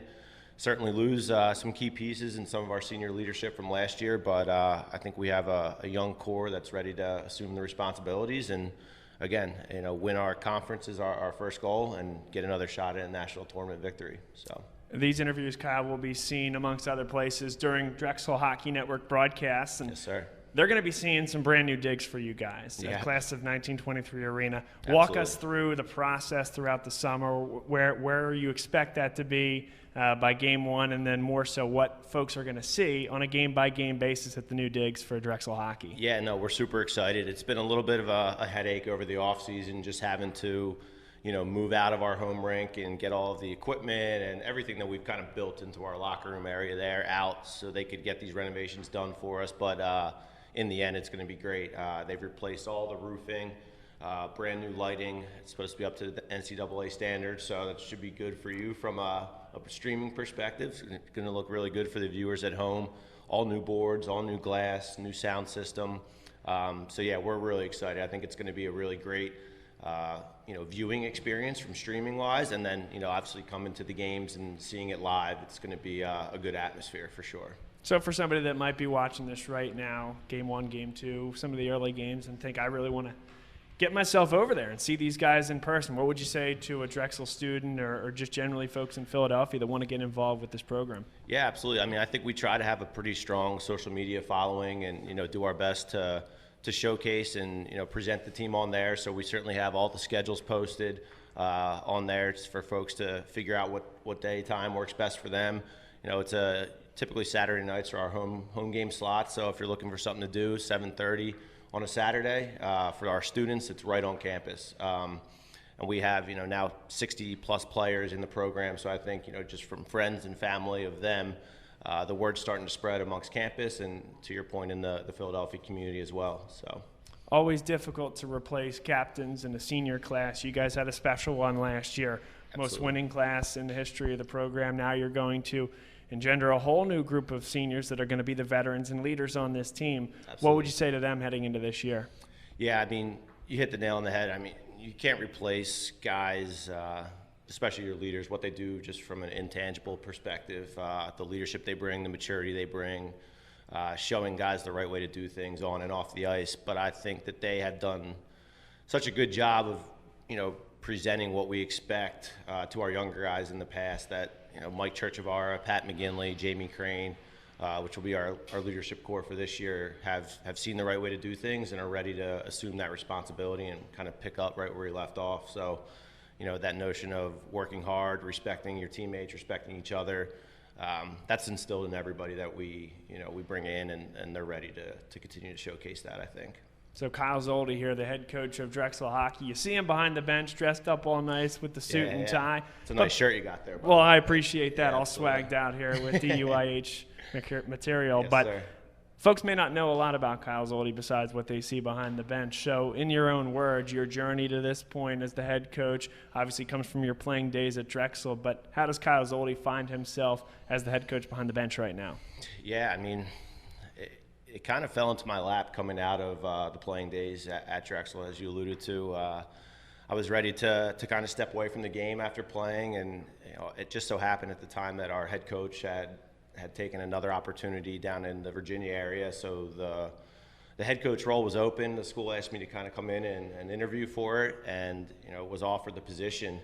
That was back in 2013, 14, and here we are 7 years later, kind of running with it. And along the way, we've had some really good assistant coaches come through, many of which have stayed, and we've been able to build the staff to extend into the Division II program as well.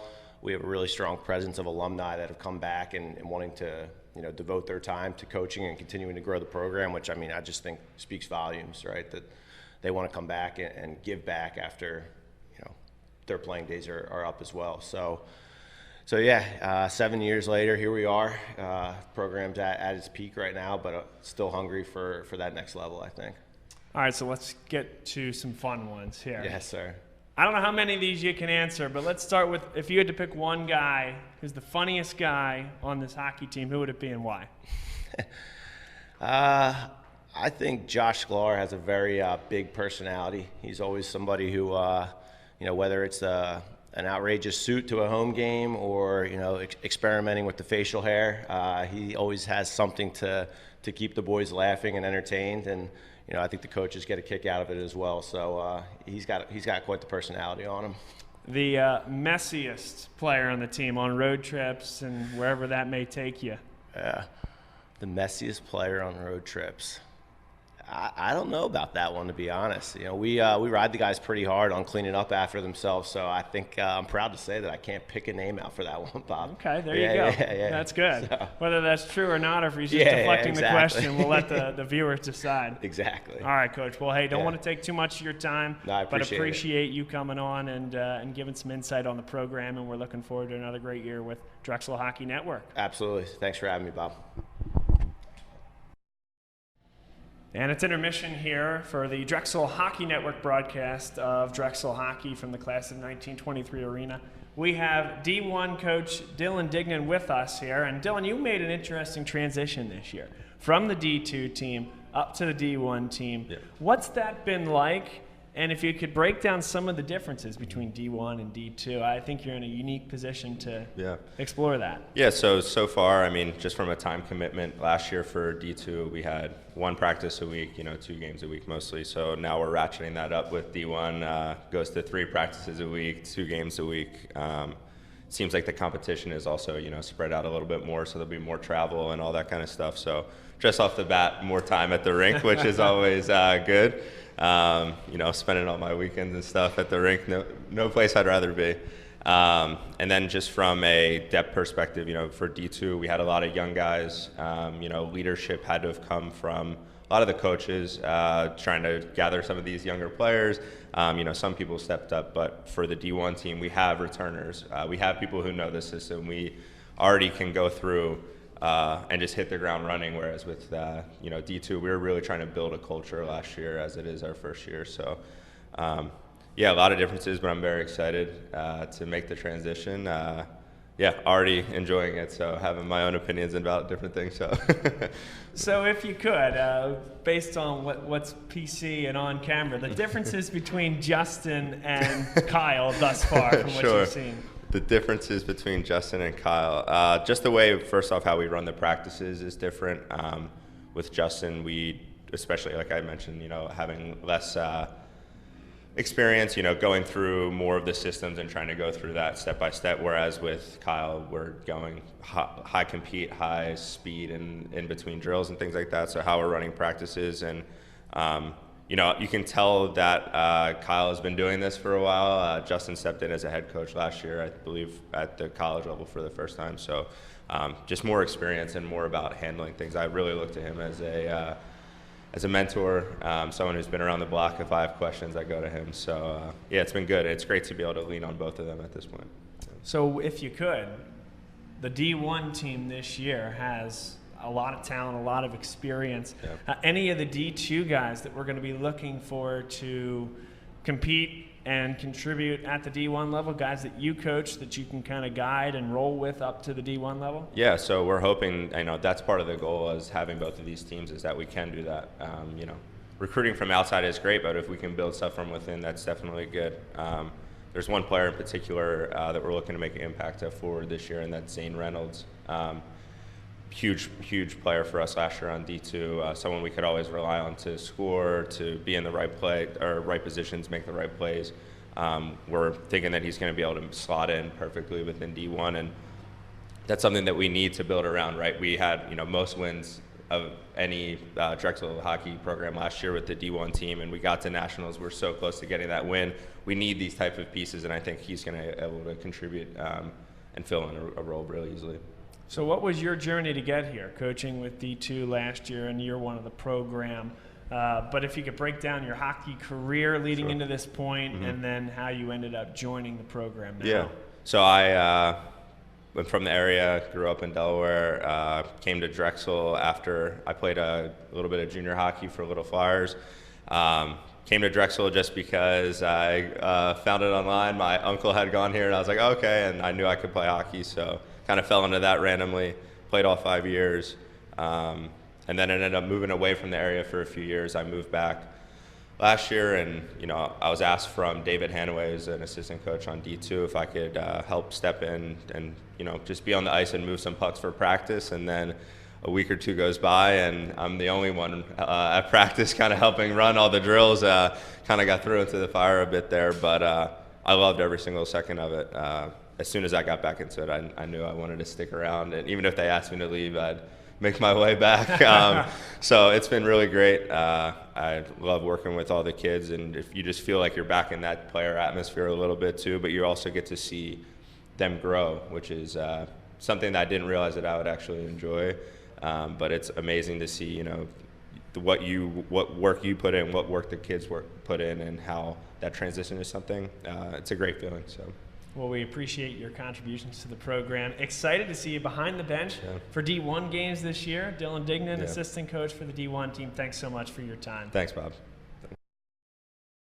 On with us here on the Drexel Hockey Network. And Jim, looking forward to the year here, 2019-2020, back at it for another year of Drexel Hockey. What's the thing you're most looking forward to for this campaign? Really just getting back on ice with the guys. Starting off hot right next week, 2 weekends in Buffalo. So really just getting back out there and right away getting back to playing with everybody. Everyone's been off on the summer, kind of on their own, just trying to stay on the ice and get ready. So to have everyone back together would be good. Well, and we're talking here at the training camp in September, and I have to imagine that this is a very crucial couple of weekends to get everybody back together for the first time. And you guys are on the ice quickly in game situations. What does a day like today do for you guys getting out there? One, just getting back on the ice and getting that chemistry going again, just picking up where we left off. And, just bringing the new guys in, getting them feel welcome and up to speed with how the game's going, getting ready to move forward. What, from a perspective of this team and this chemistry, how do you think the new guys coming in, because you do have quite a depth of talent, young guys coming up, how do you think you guys will grow and mature together this season? Yeah, I think with just the large core of guys that we have from last year and the success that we had, just having new faces, new different skill sets and talents to have them come in, be able to help them transition to here and just become part of the family and help us succeed with our goal next year. From a perspective of the games that are on the calendar this year, obviously you guys circle games on the calendar, and I think I might even know your answer based on the other folks.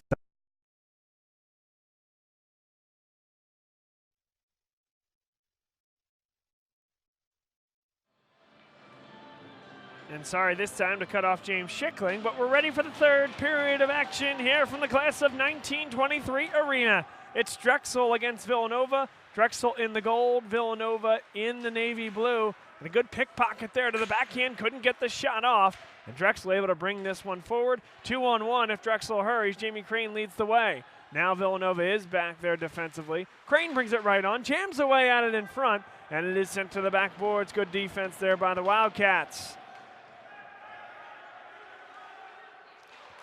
Drexel keeps this one moving. Long pass there from Hagan, avoids the stick, and thereby is an icing. 19:25 to play.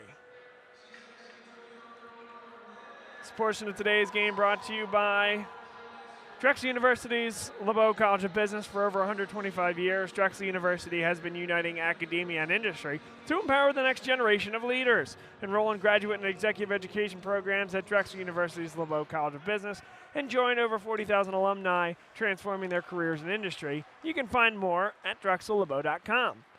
Here is the captain, Mike Churchvar. A good move there. Wind and fire just high and wide off the stick of Jamie Crane. And Villanova will be able to control as they exit the zone. Carrying into the zone, sent onto the goaltender's stick up into the netting. Nice job by Brian O'Toole on the shot from Timothy Arena. 1 minute and 1 second have elapsed here in the third. The score is as it started here to begin the third period. 3-0 Drexel.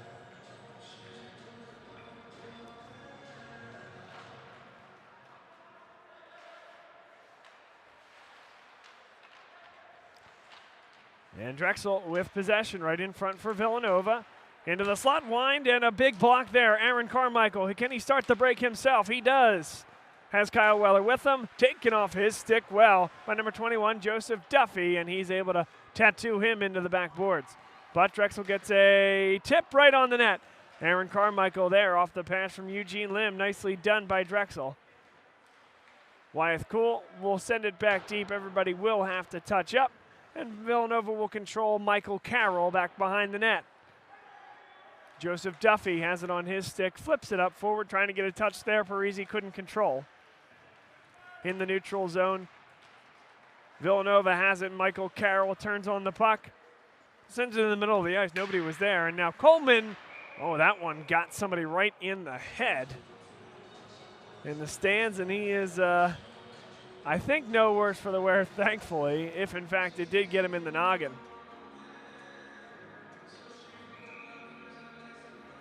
So face off right at center ice.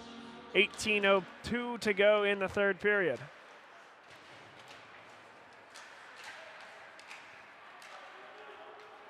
Nick Castora plays it along the board, trying to get to the puck first, and does.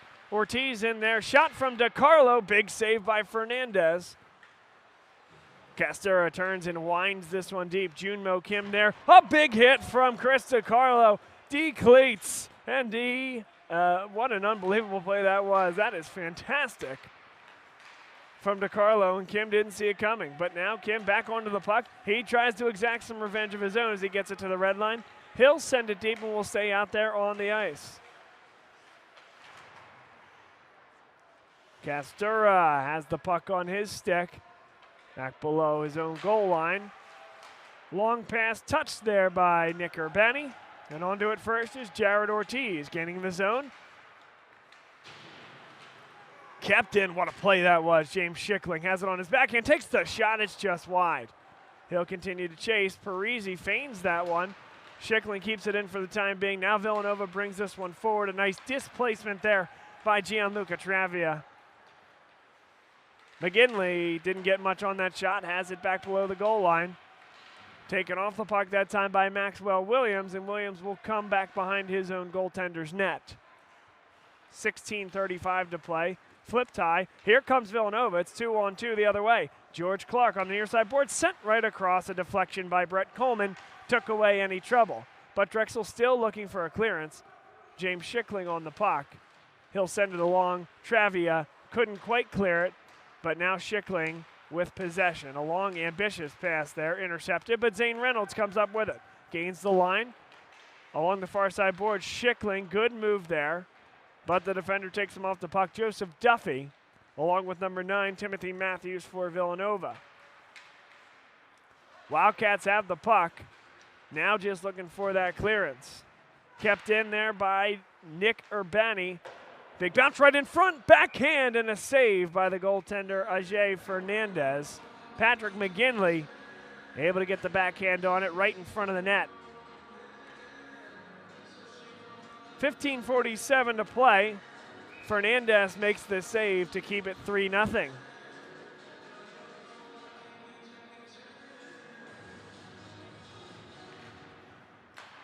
There's a shot just wide, comes to the opposing point. Churchvara keeps it in, but now Villanova carries forward. It's John Sapullo.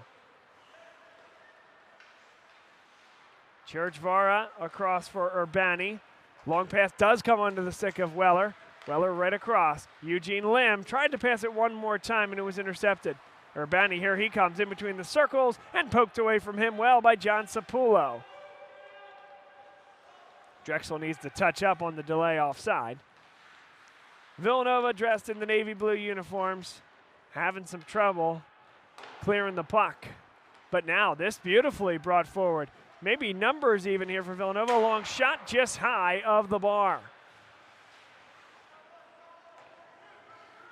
Urbani back behind his own net.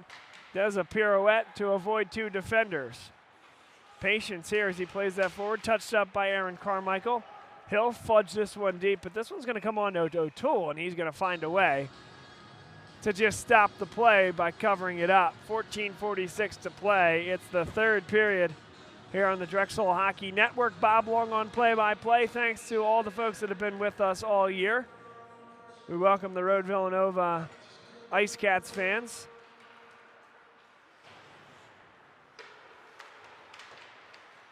Junmo Kim on the near side. But Drexel comes up with the puck. Jamie Crane gains the zone, stops on a dime now, flips it across Villanova, able to control as they bring it through center ice. Junmo Kim, nice pass, couldn't get it to the forehand. Nice job defensively there by Drexel. Losing the stick, but it doesn't matter. Chris Hagan back checking beautifully. And now a delay penalty against Villanova right across the blue paint. And on the next touch, it will be a penalty. There's your touch To the penalty box goes Villanova's number 27, Junmo Kim. A 2-minute minor for Kim, and Drexel on the power play with 14:07 to play here in the second period. Make that third period.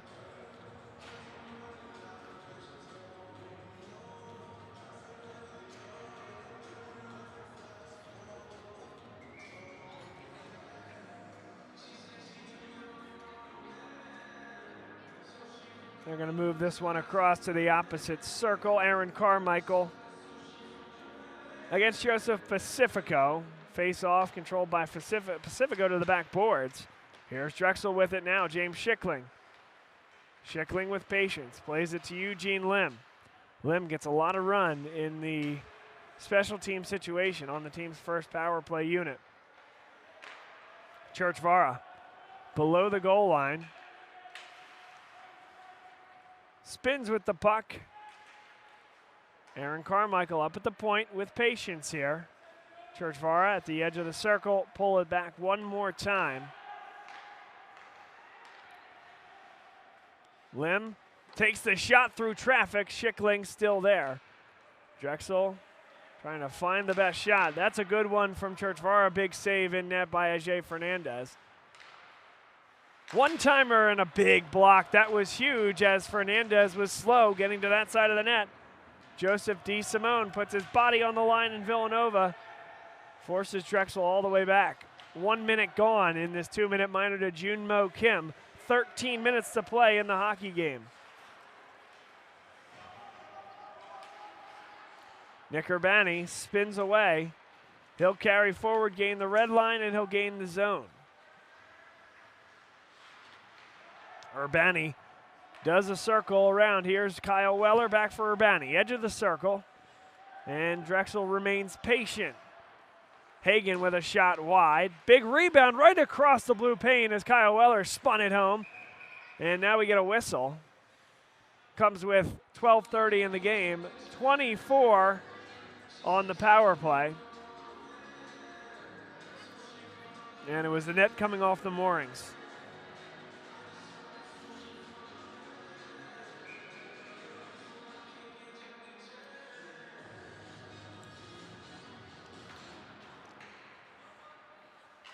Hagen, good pass for Urbani. There's a shot, big save. Ajay Fernandez to the back boards.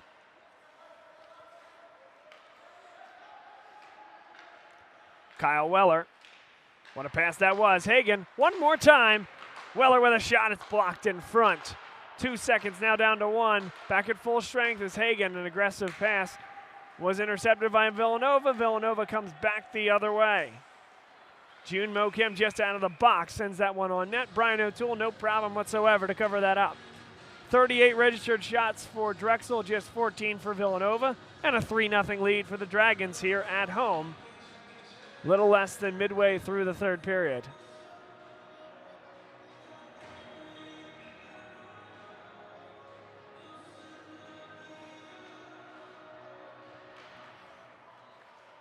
Wyeth Cool back behind his net. Able to hang in on that puck with possession as he was being nudged the whole way. 2-on-2, Jared Ortiz. Ortiz taken through 2 defenders and well taken off the puck that time by Villanova. Kept in by Coleman, long shot, and Ajay Fernandez all over it.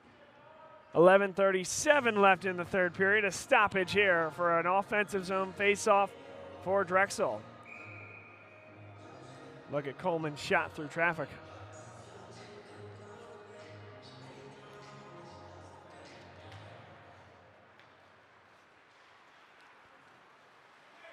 Kept in by Nick Castura. Castura here for Drexel, pulls it back behind the net. He does have a goal here tonight. Wyeth Cool's shot saved by Fernandez. Another one deflected in wide. Jared Ortiz will get to this puck first, keeps it in for the time being. And here's Chris DiCarlo with the puck, takes it on his backhand. Plays back to the point. Coleman, one more pass. Wyeth Cool. Again, a shot. That was deflected and went just wide of the net on the near side. And Villanova able to get it into the neutral zone, but still possession here for Drexel. think that one caught a piece of one of the players on the Drexel bench, so a stoppage with 10:53 to play in the third.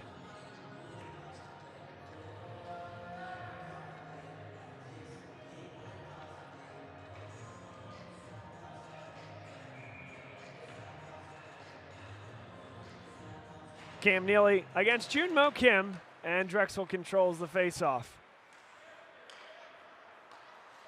Nick Urbani plays across for Mike Churchvara. 10:43 to play, third and final period of regulation. Not the offensive onslaught that Drexel has had against some of the lower tier opponents here in the ECHA, but very solid defensively. This one right in front, they jam away at it. And again, the net comes off the moorings a little bit quick. Big save there by Fernandez, but aided no doubt by a quick whistle as that puck was still moving.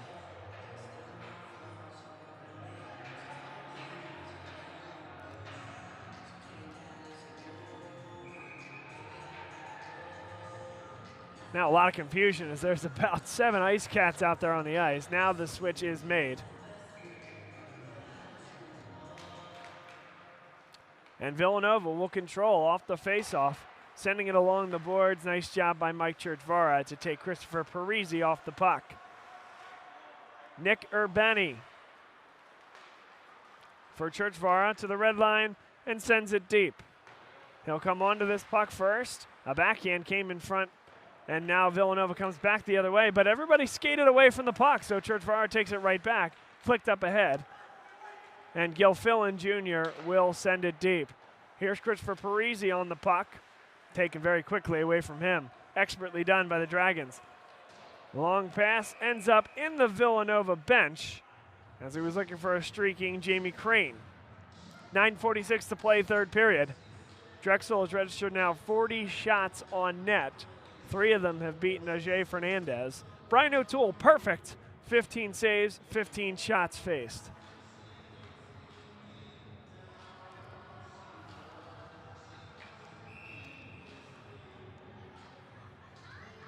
Timothy Matthews in the faceoff circle wins it for Villanova, played back to the point. Not a lot of great spacing there for Villanova, so they had to send it deep. That was a great opportunity, but it was blocked in front by Patrick McGinley. And Zane Reynolds will play it across the ice. Building forward now is James Schickling, gaining the zone. He has Brett Coleman right in front, and it's to the backboards. Big save by Fernandez. And the big thing there for Fernandez, more importantly, was controlling that rebound as Coleman was all over those backboards. Now an easy tripping call as Schickling was taken down. Number 9, Timothy Matthews, will go to the box for 2 minutes. And a goal here on this power play could really just about seal things for Drexel. Already in a good spot with 9:16 to play. Up 3, and Villanova being outshot a -25, 40-15. But a goal here could just about put this one away. Hagen across for Weller, had a bit too much on it, but Weller takes it back. Urbani moving into the slot. Weller takes it at the top of the circle. Gauges, takes the shot, big rebound, and Zane Reynolds taken down. He got a rebound on it, took the shot, and Fernandez got both saves. Now another one, big rebound again. Ray Reynolds could not take the shot on that one. One more time for Hagen. He'll move this one along. Directed back towards Hagen. They switch sides of the ice, top of the circle. Kyle Weller switches spots with Nick Urbani. Weller, his pass was deflected but controlled by Urbani. His shot, save, no rebound. AJ Fernandez in there on the save.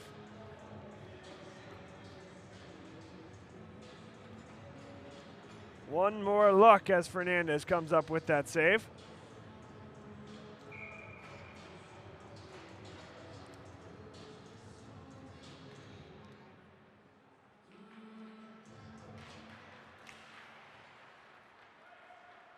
Villanova still a man down. Can't clear the puck. Eugene Lim. Carmichael sends this one deep, controlled by Schickling. Back for Churchvara. Edge of the circle. Eugene Lim's shot is blocked right off his stick to the backboards. 8:02 to go in the game. 45 seconds left on the Drexel man advantage. Aaron Carmichael flips to the slot. Now Churchvara. Deep for Schickling. Churchvara has it now. Directs it right on, and it never got to the net. Good deflection there by Villanova. Into the backboards, Schickling controls. Jamie Crane overrides him. And it is Eugene Lim with it. 21 seconds left. Kept in there by Mike Churchvara. Aaron Carmichael along the far side boards. Schickling back for Churchvara. One more pass. And they'll set this up again. Churchvara dips it down, 5 seconds left. Carmichael, one-time shot, got all the way through, and I think the save made by Fernandez, whether he saw it or not, he was in position to make the save. 7:12 to play, back to full strength. Churchvara, one-time shot, and a rebound in front, whisked away, and now Villanova has a 2-on-1. Here's Timothy Matthews, brings it right on, takes it to the forehand and sent it wide. Brian O'Toole moving well in between the pipes, and the other way comes James Schickling. Schickling just tries to hold on to this puck as long as he can as Drexel gets a shift change. And Villanova brings this one forward. Wyeth Cool took number 11, George Clark, off the puck. Chris DiCarlo, it's poked away from him. Here's a 2-on-1. Maxwell Williams sends it right in front. The big save there by the pad of Brian O'Toole. Off the shot from George Clark. Kept in. Lifted high back behind O'Toole, behind the net, Wyeth Cool there. Wyeth Cool sends it into the neutral zone, coming onto it, Chris DiCarlo. He'll gain the zone, has Ortiz next to him, takes the shot, and it's saved by A.J. Fernandez. 6 minutes, 12 seconds to play. And Drexel could not convert on that man advantage, so Villanova hangs in there for now. It is a 3-goal deficit. They need 3 in the next 6:12 to get to OT. Drexel trying to put this one away. Nick Castura has 1 goal already here tonight. An excellent addition to this team this year. Jared Ortiz came up from the D2 team. He has been great this year as well. And a penalty upcoming, pretty clear one, as Chris DiCarlo was whacked to the ice. A clear cross-check right there. Maybe right there it is. There is where DiCarlo goes down. Drexel now a plus 30 from a shots perspective. This should help that as well as they go on the power play. Nikita Morozov finding a home here in the penalty box tonight. Multiple 2-minute minors for him this evening.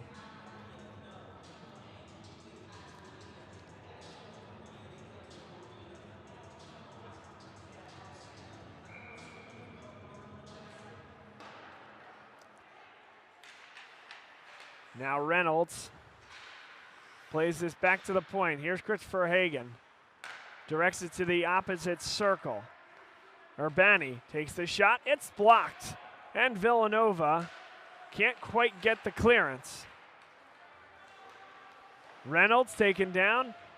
McGinley was taken down by his own guy. Would have been a trip if it wasn't Zane Reynolds' stick the one that was taking him down. And number 22, Brett Mackel with it for Villanova back behind the net. Henry Lorenzini whiffed on that clearance attempt. Played back to the point. Urbani controls the puck. Across for Kyle Weller. Urbani has it back, extra pass.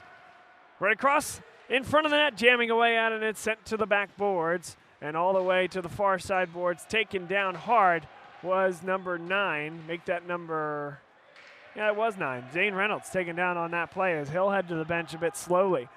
Drexel has 55 seconds left to work with this power play. Eugene Lim.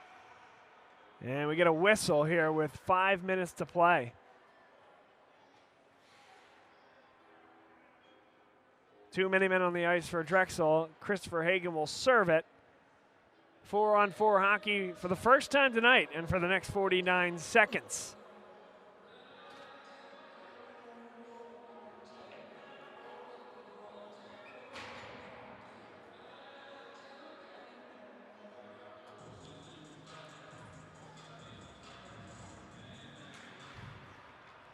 Wyeth Cool back behind the net. He'll send it deep. I think he thought that it was a power play. Yeah, that is simply a miscue there from Wyeth Cool. Didn't realize it was 4-on-4. So the icing will bring it back into the Drexel defensive zone. That's one that Kyle Zoldi, TJ Lasig, and co. Not going to be particularly happy with. It's those mental mistakes that are controllable.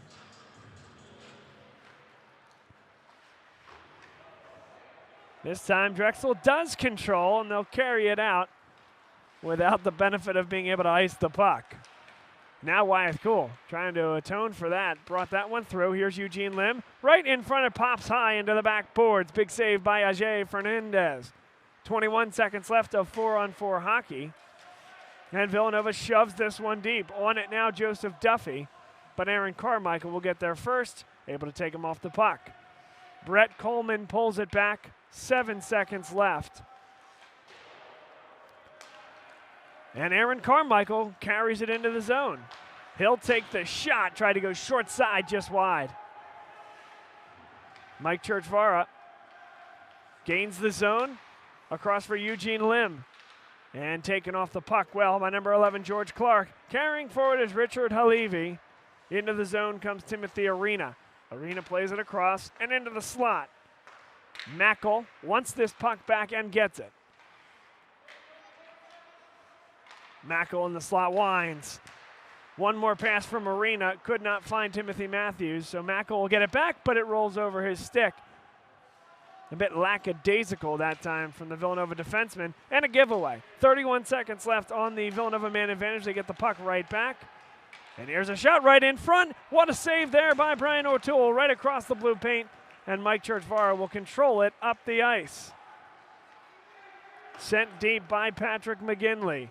Nick Urbani will get in there on the pinch, and now they'll pull it back. 11 seconds left on the Villanova man advantage. But boy, that was a great save as Villanova had a tremendous opportunity. Drexel out of position defensively, and O'Toole had to slide to the weak side post and made an excellent save. Arena from an off angle. O'Toole there, they jammed twice, and then he's able to cover it up. With 2 minutes and 50 seconds to play, we are back to full strength.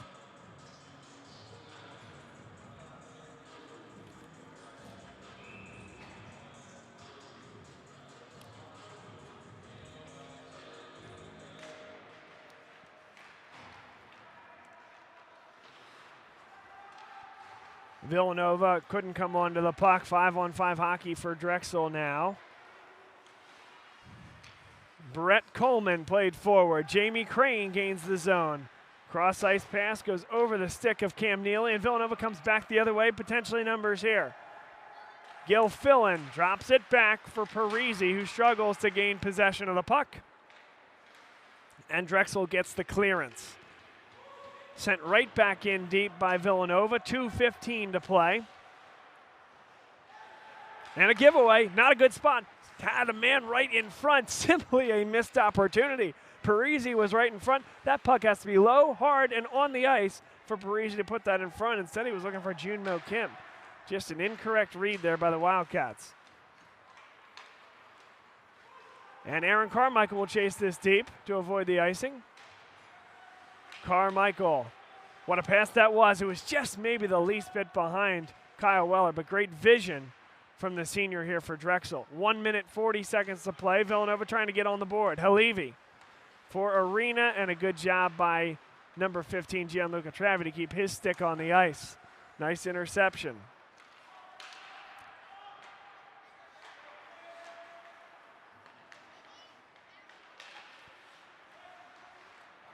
Gianluca Travia to the red line and sends it deep. 1:11 to play. Drexel with possession. It's Kyle Weller.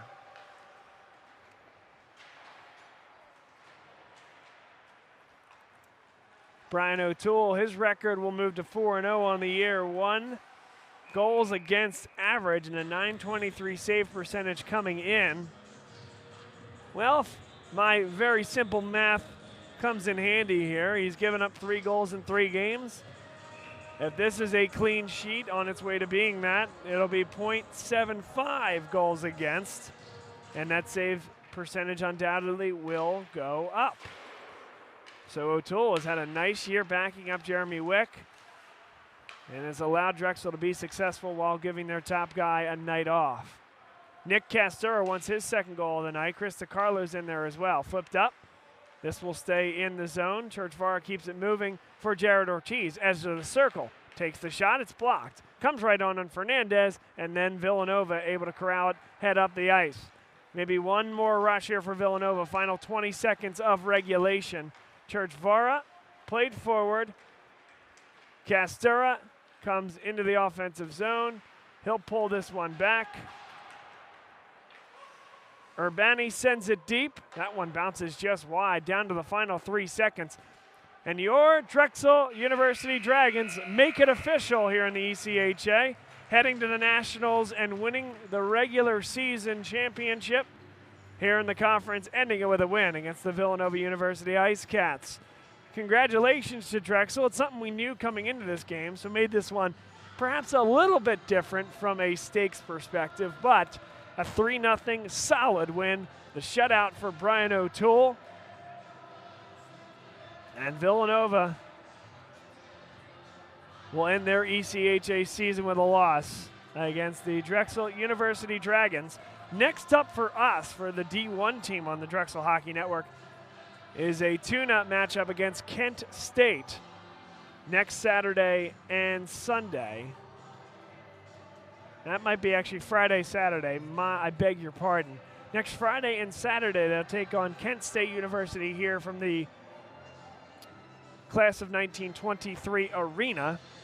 Tomorrow night, we're back for a 7:30 puck drop as the D2 team takes on Pitt. Hang with us just for a few minutes. We'll put some interviews, kind of our stock file, if you will, but we do expect some interviews after the game here within the next 10 minutes. Stay with us.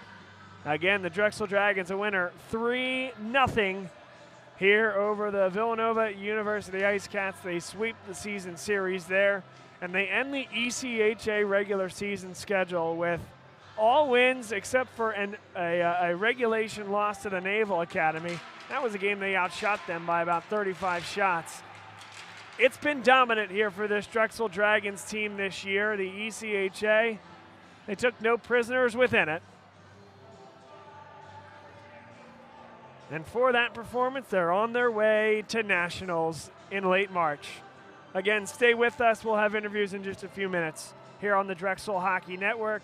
Again, tonight's game has been brought to you by Drexel University's LeBeau College of Business.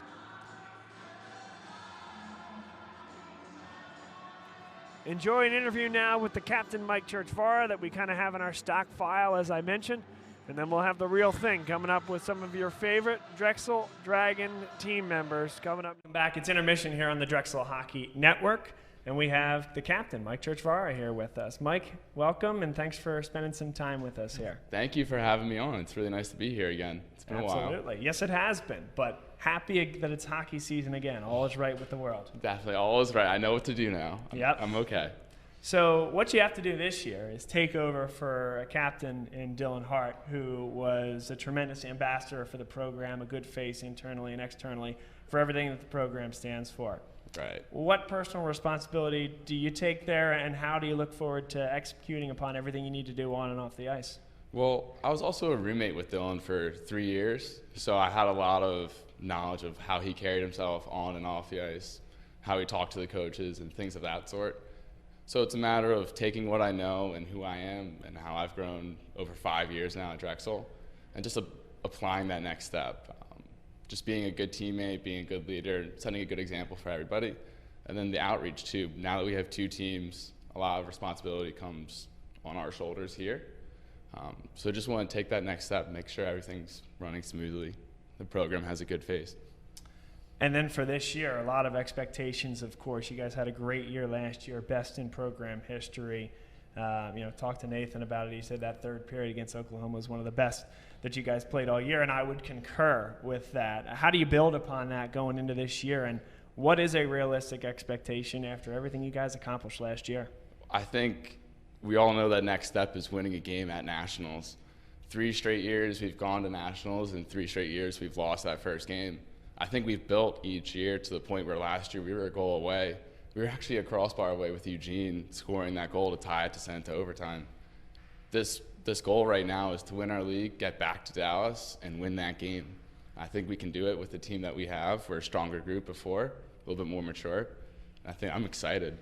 It's going to be so great. And how have the coaches continued that communication? I'm sure a lot of this is within the dressing room itself and you guys holding yourselves to that standard. But how also have the coaches communicated how last year is going to transcend into your goals for this year? Every time that we get on the ice, they make it clear what our goals are. Part of having good leadership in these coaches is setting these goals and then breaking them down so we can take it step by step. And they've been doing that for forever now, but this year specifically, it's do what we need to do right now in minicamp and training camp to move forward, take that next step, start the season well, keep that ball rolling all the way to Dallas, and then we're gonna win that game. That's good stuff. I ask every player this question, but any games that you have circled this year, whether personally or as a team on the calendar? Ooh, Navy, obviously, because I'm very mad about how the playoffs went last year. I think we didn't have our best showing, and we kind of embarrassed ourselves a little bit there. And personally, I love playing NYU just because the attitudes, the different clash that we have of schools, it always makes for a good game, and they're a really tough program. They're a good team, but it's nice to have those. Yeah, I happen to remember that you guys don't particularly, not that you don't care for NYU, but that you enjoy putting up your best effort against them. We definitely enjoy taking it to them. All right, so maybe this is one that I can only ask a captain. I don't know. Maybe I'll feel like I'll want to ask this later after I hear your response to this. But how are your impressions? For this team? Do you do good impressions? If I ask you for a Kyle Zoldi-ism in practice or in a game, maybe when he's a little bit hot under the collar, what would something like that sound like? I definitely don't think that I can do a Kyle Zoldi impression that's going to be PG-13, especially for the intermission locker rooms where it gets a little heated. I could do a Derek impression. Okay, I'll take it. I'll take anything I can get. Okay, so coaches come in, they say their words, Derek. Let's go get him, boys. And then the next one would be 2 laps left. No, that's Derek for you. It goes off what Runk was saying. He's not a big talker, but he's a good character on the ice, too. That's great. Yeah. That's great. Well, hey, we're really looking forward to the season and watching you grow into your role as captain, and certainly appreciate your time with us and appreciate all you do for the program. Well, thank you for saying that. I'm super excited for the year. It's going to be a good one. Good. Thanks, Mike. Appreciate you. it. Jeremy Wick with us now here on the Drexel Hockey Network. And Jeremy, a great season last year for you and the team, a great run all the way to nationals. Well, what's your biggest takeaway from the 2018-2019 season? I think we put together a really good season last year, had 30 wins. I think we achieved a lot. You know, when you put together, I know we didn't get that ECHA championship or that natty win, but I thought it was really one of the closest we did get to achieving it. We only lost 5-4 to Oklahoma, but all in all, it was a good year. And I think really this year we have a really good opportunity to build on it. We only lost a few guys, and we got a lot of good incoming freshmen here. So I think this is our year that we can even build on that and even have a better season than we did last year. We're asking folks about this on these interviews, the experience in Dallas.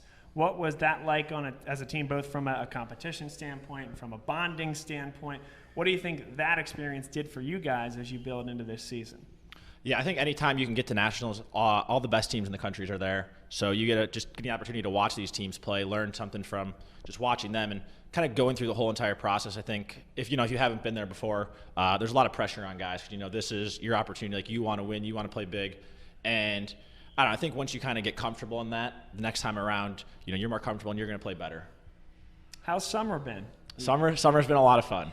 It's been a lot of fun on campus. I think everybody's been enjoying it, taking some time off, hopefully hitting the gym for everybody, and I think everybody's ready to go now. From a summer standpoint, what does that look like for a hockey player like yourself and your teammates? Obviously, that time to decompress and relax and have some fun, but from a hockey perspective, what does the summer look like for you? Yeah, so I'd probably say, so season ends in March. I say most guys probably take all of April, maybe May off, and then maybe start June is when kind of guys start to get back on the ice, get back in the swing of things. I would say most guys in the team do like a summer league where maybe you skate once to twice a week. So you're getting on the ice a little bit and then kind of just hitting the gym, kind of somewhat staying fresh and somewhat staying sharp. You're not grinding where you're wearing your body down, but just enough to you can stay sharp when preseason comes around. So I know a lot of you guys know we talked to Dylan Dignan, who's moving up from D2 to D1. How's that going to be having him behind the bench with you guys? I think anytime you can get one more voice there in the locker room and on the bench, it's going to help any of us. Just all of our coaches are great, and the more help we get, I think it's even going to be better. And I've asked a bunch of guys this, but the game you have circled on the calendar this year, or games? I mean, definitely the Navy. I know we do that every year. Navy, and I would say even Westchester, too, is starting to, ever since they joined our division, I think they're kind of one of our big rivals now. They're probably going to be our toughest match of the year. They're probably the number 2 team in our division. So between Navy, Westchester, and Nova are probably the 3 biggest games we got. And then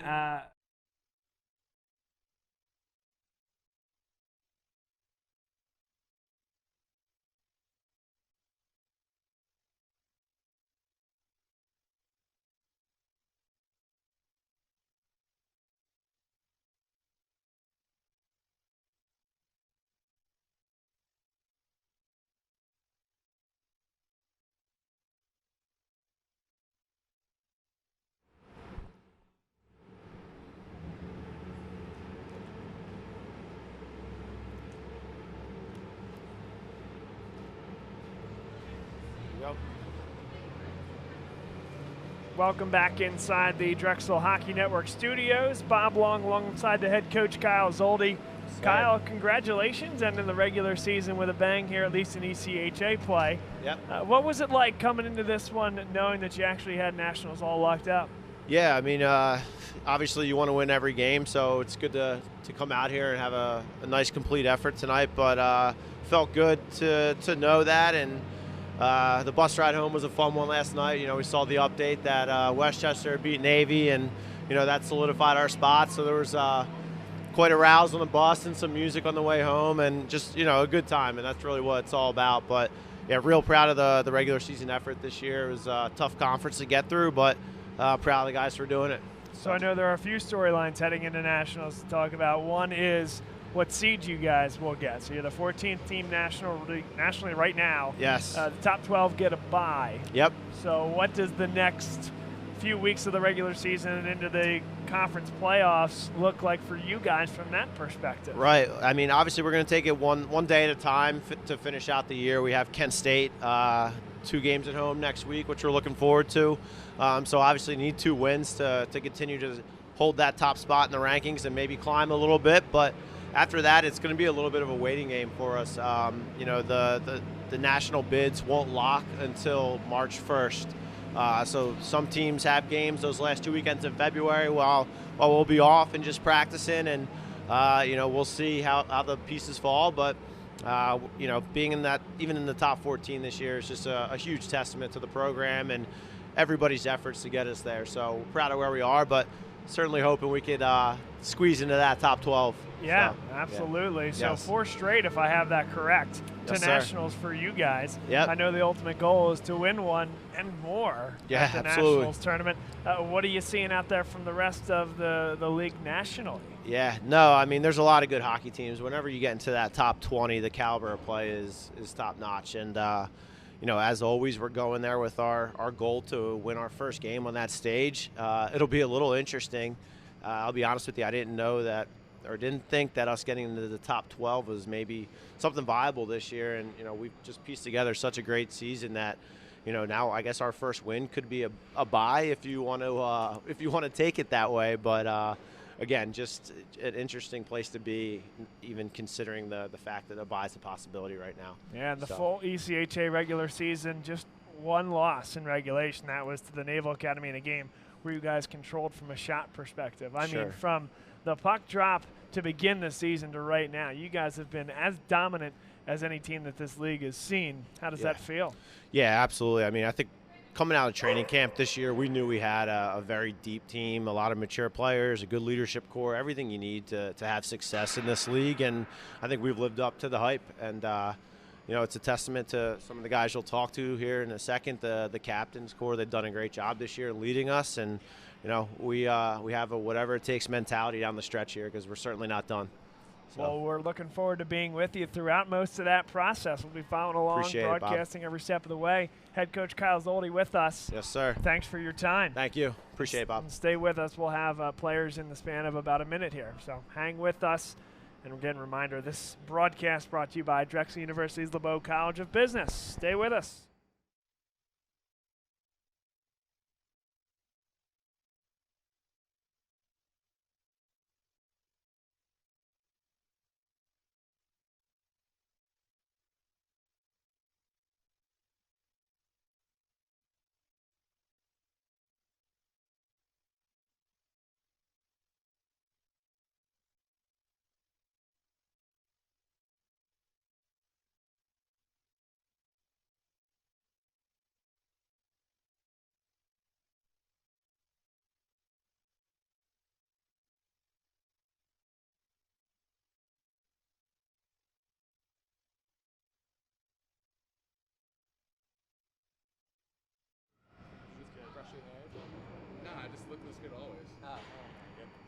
We're bringing you back inside the broadcast booth here for the Drexel Hockey Network. Bob Long, along with going straight across, Jamie Crane, Patrick McGinley, Mike Churchvara. Well, guys, another ECHA season has come and gone.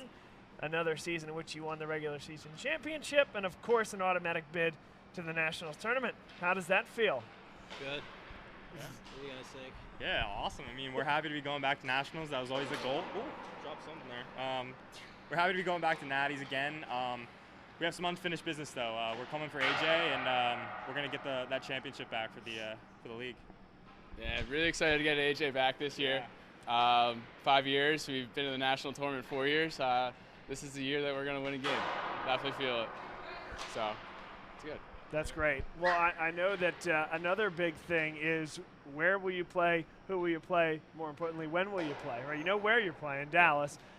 You don't know who you're playing. You also don't know when you're playing because you guys have a chance to potentially be into the top 12, which would get you a first-round bye. Is that something you guys would have thought about coming into the year as a possibility? I don't think we really thought about it until a couple weeks ago when we realized how good of a team we are.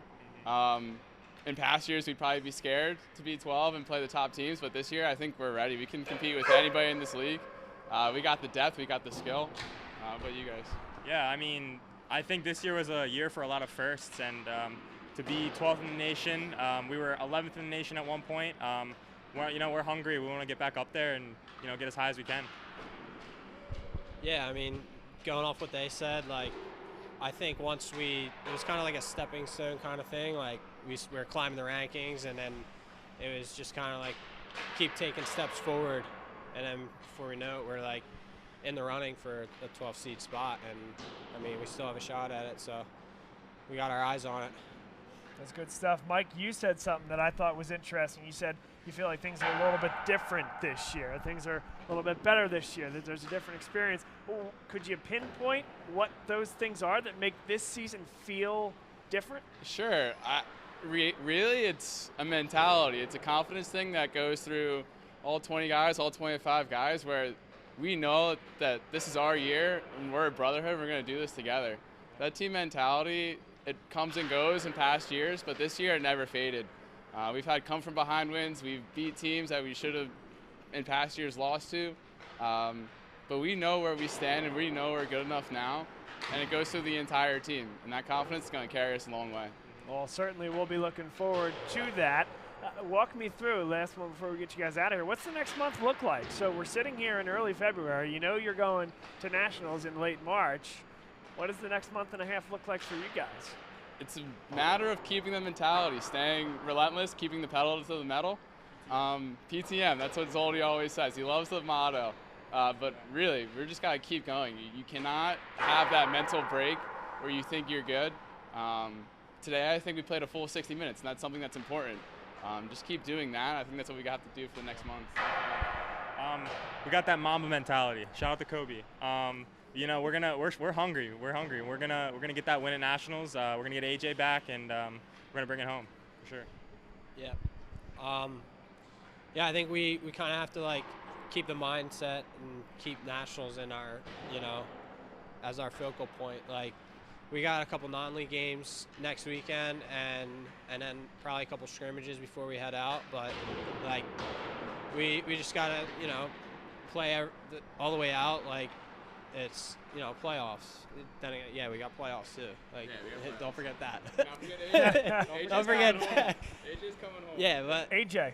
Who's every AJ? game. So AJ's the ECHA trophy. The ECHA trophy is Yes. AJ. Yes. How did that come about? I don't know the answer to that. I don't know either. You can tell. I know AJ. She's my oldest friend. So when you win the actual playoff tournament, they give you this nice bowl, and it's called the AJ Ruth Trophy. We won it 2 years in a row, and then last year we lost to Navy in the semifinals. So she's lost, and we're trying to get her back. So that's one of the goals of this year, bring AJ home. Well, good luck bringing her home. We'll be following along the whole way. Congrats on a wonderful season thus far. A lot more to go, but I think the next month and a half will be quite exciting. Definitely. We're really excited for this. Excited to go. Yeah. Well, good. Thanks as always for your time, guys. Congrats on the win. And again, the Drexel Dragons, a 3-0 win here tonight over Villanova to close out the ECHA season. We're back tomorrow night as D2 takes on Pitt at 7:30. Stay with us. Thanks, everybody. Have a great night.